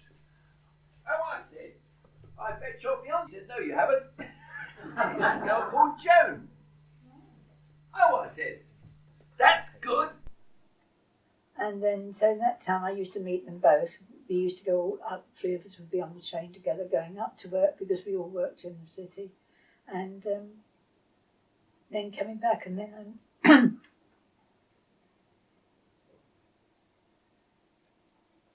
we joined the Young Conservatives. Oh, yeah, Peter's father was in the Conservatives, and I joined the Young Conservatives and became the secretary, and Peter was running it, that branch. That's how I met Dad. So we don't want them to know. I want to know that. Pop got me. I did all the shorthand and everything And then I went to these jobs uptown and that. And then I joined the Young Conservatives. How old were you when you made the mistake of joining the Young Conservatives? Oh, I couldn't tell you. You were in your early 20s, were you? Yes. And Dad was in there as well? Yeah, he was the chairman and I was... He was the chairman of the Young Conservatives? No, I was the secretary. And there was some other... But through that, there was a group of us, they were all at the wedding. And we had some great fun at weekends and that. You know, it was nice. It's a happy time then. Yeah. This was a time when... But this is before I left home then, because I was living home. And it was nice. And I remember it was a Sunday, Peter turned up, and it was a nice day, and he suddenly turned up on the doorstep and came through. We were in the garden. He was just a friend really, and I was doing the typing and that. He turned up on the Sunday and walked in. And he said, "Will you come out with me this afternoon and will you come with me to Windsor this afternoon?" And I went into Pete's mum because even at that age I had to ask permission who I could go out with. And I said, "Do you mind if I go?" And my mother jumped up. She liked him then. She said no. So we went to Richmond. We went to Windsor. We went on a train so far, and then we had to walk. It wasn't into Windsor; it was outside. We walked for miles, and then we sat on the grass by the river, and then we dawdled along, walked along the river. This is when you know about, and then he took me out for a meal in the evening. It must have cost him a fortune because he wasn't earning a lot, but I didn't know that at the time. And we had a very nice meal in a posh restaurant. And then we got on the train home. And from then on, we just carried on, you know. So you've known him for a long time then? Yeah, quite a few weeks, yeah. Weeks? Yes. Oh, right, so weeks, not years. Not years, no. You've known him for quite a few weeks, right?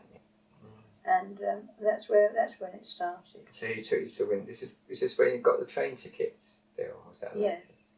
You still got the train ticket, and Dad, at your 50th anniversary, that's right. got the train ticket out. Now the next part of my story is a ticket. It's with me. It's a railway ticket. I keep it tucked in my driving licence all the time. On this ticket. What you mean, a car? It says Windsor Line Datchet. On the back it says the 26th of May 47. It was Whit Monday. I went across to Nell's house. "Oh, do come in and have a coffee," she said. The big show was a great success, by the way. I had a cup of coffee and then I looked at this lovely blue sky and said, "How about sort of coming to Windsor this afternoon? We could have tea." She came. Cost the ticket. You know I only have one ticket. Well, I paid for one, didn't I? I bet Nell threw hers away. We got to Datchet and we walked along the river bank to Windsor.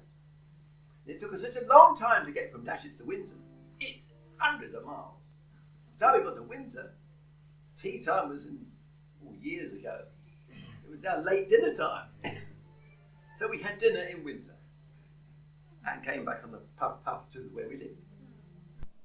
And so from then on you were like a couple... We were nice and then, yeah.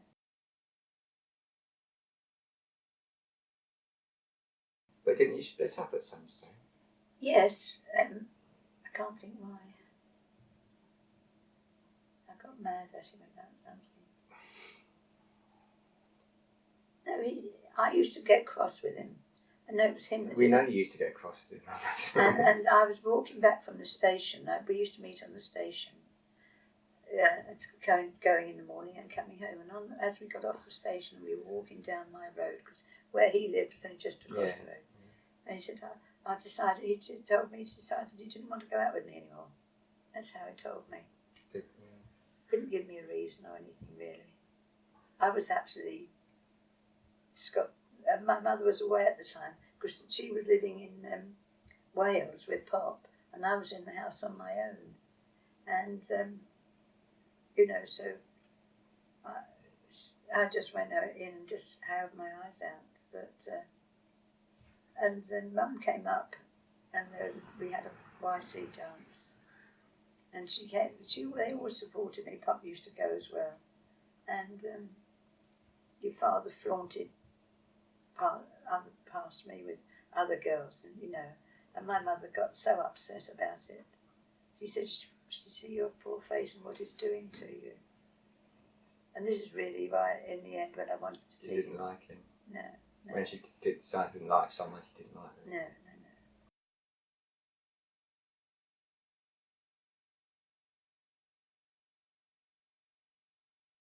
So how did you and Dad get back together again? I was going out with somebody else, and I was sitting on a train going to work. This Kim, was it? Oh no, No, never out with Kim. Oh. Skirshwheeler. No, He was early in, wasn't it? He was early in, when I was at the he was one of the people that carried things around in the factory I was working in, and he was nice, but he bless his heart, Hans Gershweiler, he was, I can't think what he was, something from I can't remember his. Swiss. He was Swiss, and German he couldn't name. go home. He couldn't go home because he was stuck here because of it, and so that's how we started going together. So anyway, how did you back that? You were going out with someone else? Yes, and I was I wasn't with him, but I was all dressed to go to stay with somebody for the weekend with the pub in Harrow, which there's a pub in Harrow with this person.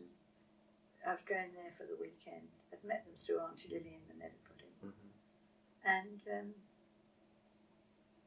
while I was away, he went across to Mum and said he wanted to start dating me again. And she said, I don't know what they said. She said, I told him that you'd got somebody else. And I had, but I loved your dad, I thought it was something on a train. He's supposed to be on a train or something. Yeah, it was on the train, but. What happened on the train then? Well, everybody else, it was on the train because we were going to work, and we always went at the same time. So I always still met him to go on the train. I can't think of anything else, I thought it was a case on the train when he thought you were going to marry someone else or something. That's what I think it was. And so in retrospect, that's why it was. And so he'd been across to appeal to my mother. And she sent him on his way. Yes. And then what happened after that? Well, then I started going out with him. He didn't like, and I told him. Oh, I know. He came up. He came up to meet me. He came up. That's right. He wrote me a letter, and in those days, I got the letter. You get it the same day as he wrote it. He wrote me a letter to the office, and asked me. He said, If you want, will you marry me? When I ask you, will you marry me? And he said, will you meet me this evening? So he asked you before you going out again? Yeah. Oh, right. So we went and sat in Hyde Park. We went and had a meal. We went to Hyde Park. And I phoned my mother and told her what I was doing. And from then on, it was down with her and up with Peter, it just... I thought he proposed in St. Paul's churchyard. We got engaged in St. Paul's. He did that on purpose. He got the ring and everything. We sat in St. Paul's churchyard in the morning. But by this time, I'd left home and lived with the Mays. This is chapter 1. The end of the story is that we ended up in St. Paul's churchyard one morning about 9 o'clock. And I produced the ring and put it on her finger. She dragged me into the office, so at least 12 office girls would witness to the fact that I had in fact asked her to marry me. And we did. I noticed on the menu it says St. Peter's Church. I actually didn't take over a church, it's actually called St. Peter's. They made a side step there. And it was a lovely church, and it was a lovely minister, and he gave a wonderful sermon, all based on a psalm except the Lord build the house. And I suppose, in a way, although I must have listened to it to know what he said, didn't I? Yeah. But I suppose we have, to a certain extent, directed our lives that sort of way. So you left home, so you knew you were going to marry him. Because Anyway. my mother said, if you, when I told her that I was going to, on that morning, the next morning, I told her I was going to marry Pete. And when I got home, she'd put everything I possessed out on the table. And I picked up some pillowcases and stuck it all in pillowcases and went out. And she'd taken herself to bed, which my mother did when she was upset. And then she came up. So that's when she came up to the office one day, and I talked to her, and I still wouldn't. But she came across to Peter's house, and Peter's mum kept saying, if they love each other, they should be together. And she said, but she doesn't love him. She doesn't love him. I know she doesn't love him. My mother kept saying. She was going mad in the house in Nana's, and Nana was trying to cut. And Nana was saying, who do you like best? And you do love him, don't you? I said, yes, I do. But she would, you know. So, and they were wonderful. Yeah. So I left the firm. They didn't want me to go, and she said, Mrs. G, you can't go. I said, I must, because my mother kept. I'd left home in that time. I'd left out when I left home. There was this set two, and my mother went balmy and said that I wasn't to go. And between the families, it's not worth going into. I had to leave my firm. I had to leave the job that I loved, because Mum kept ringing me up. And when Mr. Pickwood said to me, well, let me speak to her, I said, it won't do any good. I said, I've just got to leave you. And I went and found another job at Hooper Struves in Tottenham. And so everybody then, my friends that immediately surrounded me, went into silence. They didn't tell anybody where I was working, where I was living, so that I wasn't going to be hassled. And the first time I saw my mother then was when I was walked down the aisle. We just carried on. We kept very quiet about what we were doing.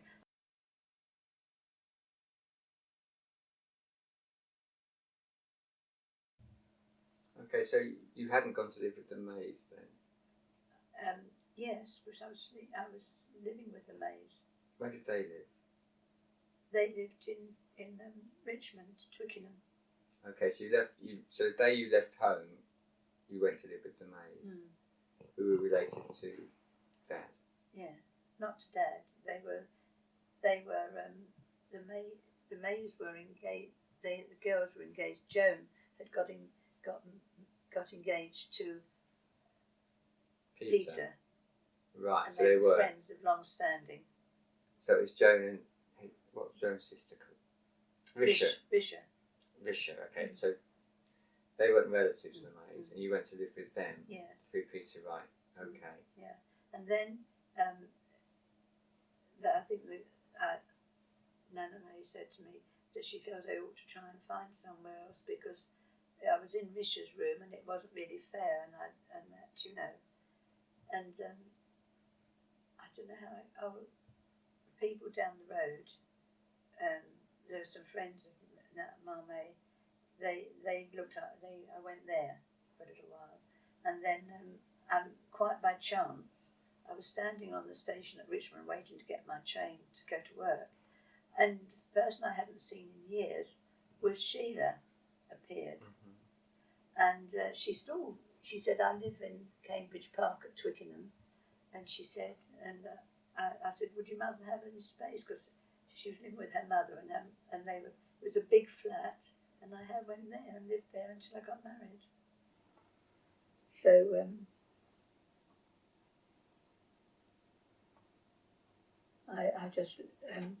we just kept everything quiet. And when I moved, that's why I left. I didn't want to leave the company. I'm trying to think the name of it. It's gone. And they didn't want me to. So I went, and Mr. Trollope, that's right, he became my boss in this place that's sold beers and things. It was a factory, something like a factory, and I liked it there. And I was happy where I was living with Sheila's mother, and there you are. And the clock in the front room is what they all clubbed together to buy me when I got married.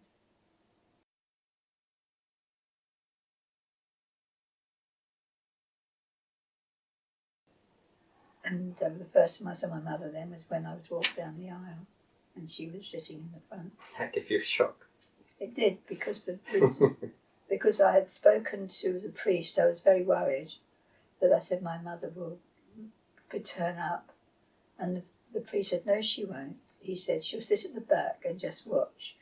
Well, when I got down, I walked down the aisle. There she was, right in the front, and just smiled at me and did this. She was invited, was she? Or? Oh no, She wasn't invited. no, father-in-law wouldn't. And I said to him, she even came on the steps, stood on the steps beside me, and pushed Mrs. May out. She should have been standing next to me. And but when she eventually did go, I said, "Can Mummy come to the meal?" And he said, "No." And I can understand why. His granddad said that. Yeah. Pete's dad. I can understand why. She'd said some horrible things about him, and he was very kind. He would. We were wanting to get married, I said, "But I haven't got any money." I said, "Oh, my money's all tied up with my mother's." And he said, "Well, we're not paupers." He said, "You're going to have a nice white wedding." And to the extent that when we walked in, he even hired a little band. And Avril, who likes to do a bit of this, she was with my mother and Aunt Lillian, and all three of them are in my wedding photograph. They came together, did they? The three of them, yeah. And no one else in your family was there? No. Okay. It was sad, but if she'd have come, she'd have started the thing off. She would start. She was just like that,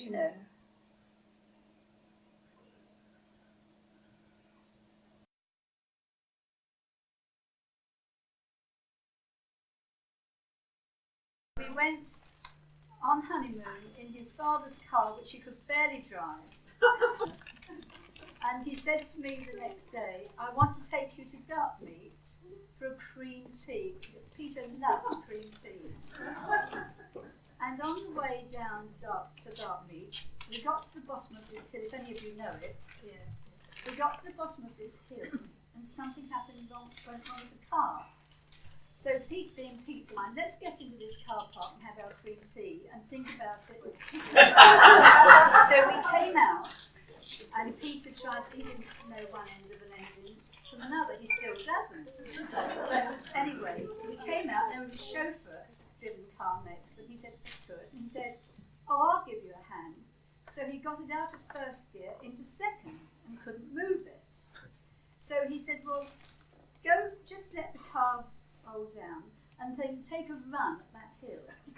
So we took a run up the hill until it got onto a bend on a hill, and smoke started coming out. So we got out of the car, and it just would not move. It was stuck in that position on this bend on the hill. So he got out of the car. It was in the day of running boards on the cars. I sat on the running board. Peter got a lift from a car going into Ashburton. I sat on this running board and had people swearing at me, shaking their fists.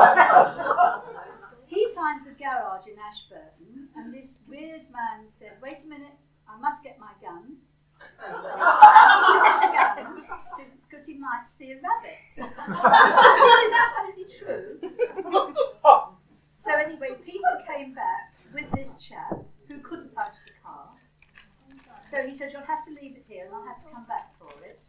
He gave us a lift to Ashburton. We got on a bus, wasn't it, back to Teignmouth, where we were late for the meal. And in those days there was still rationing, and we were scolded because we kept the meal waiting. It was past 6 o'clock, but they gave us the meal. And from then on, we went by coach trip to different places. And I kid you not, every coach trip we went on to, the coach broke down. So it's very helpful. And then on the day we were due to pick it up, or they were going to deliver it, something wasn't quite right. So we had to stay overnight, and we said to the hotel, have you got a room for us just for one night? And it was room 13. So the next day the chappie comes, car's there, but the horn won't work. And I said, I'm not going back to London with him driving without a horn. So this chappie waved, I've related this story to my friends of today. This chappie waved down the car and said, have you got a bit of fuse wire? And you know this man had. He fixed it enough for us to get home. But all the way home, there was a knock. And Peter was saying today it went slowly at first. If it went faster, it went knock. We had to drive to Whitton to Pete's dad so that he could take us to bring us to Ruislip and then go back, because we'd got to work the next day. And when Pete's dad took the car into the garage, they said we were lucky to be alive because what was it that was hanging off? The pop shop. So my life has been like that always.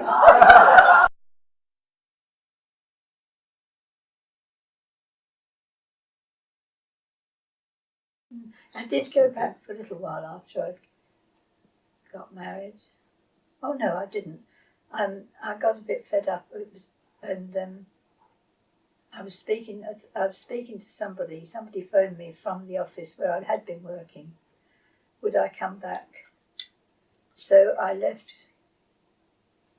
that company, the other company. It'll come to me over the years. It'll come to me, and I went back to work in the office where we did it. They were the accountants. It was an accountant's office. And you used to have to type out all their things for the whole year, their accounts and everything. I enjoyed it, so I went back there. And of course I was married by that time. And I left when I became pregnant because they didn't employ pregnant girls in those days.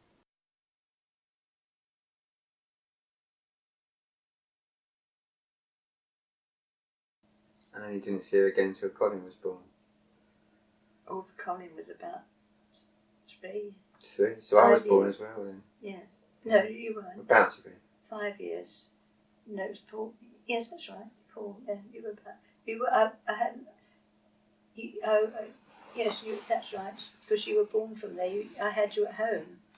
No. 25 Beverly Road. Mm. So, but.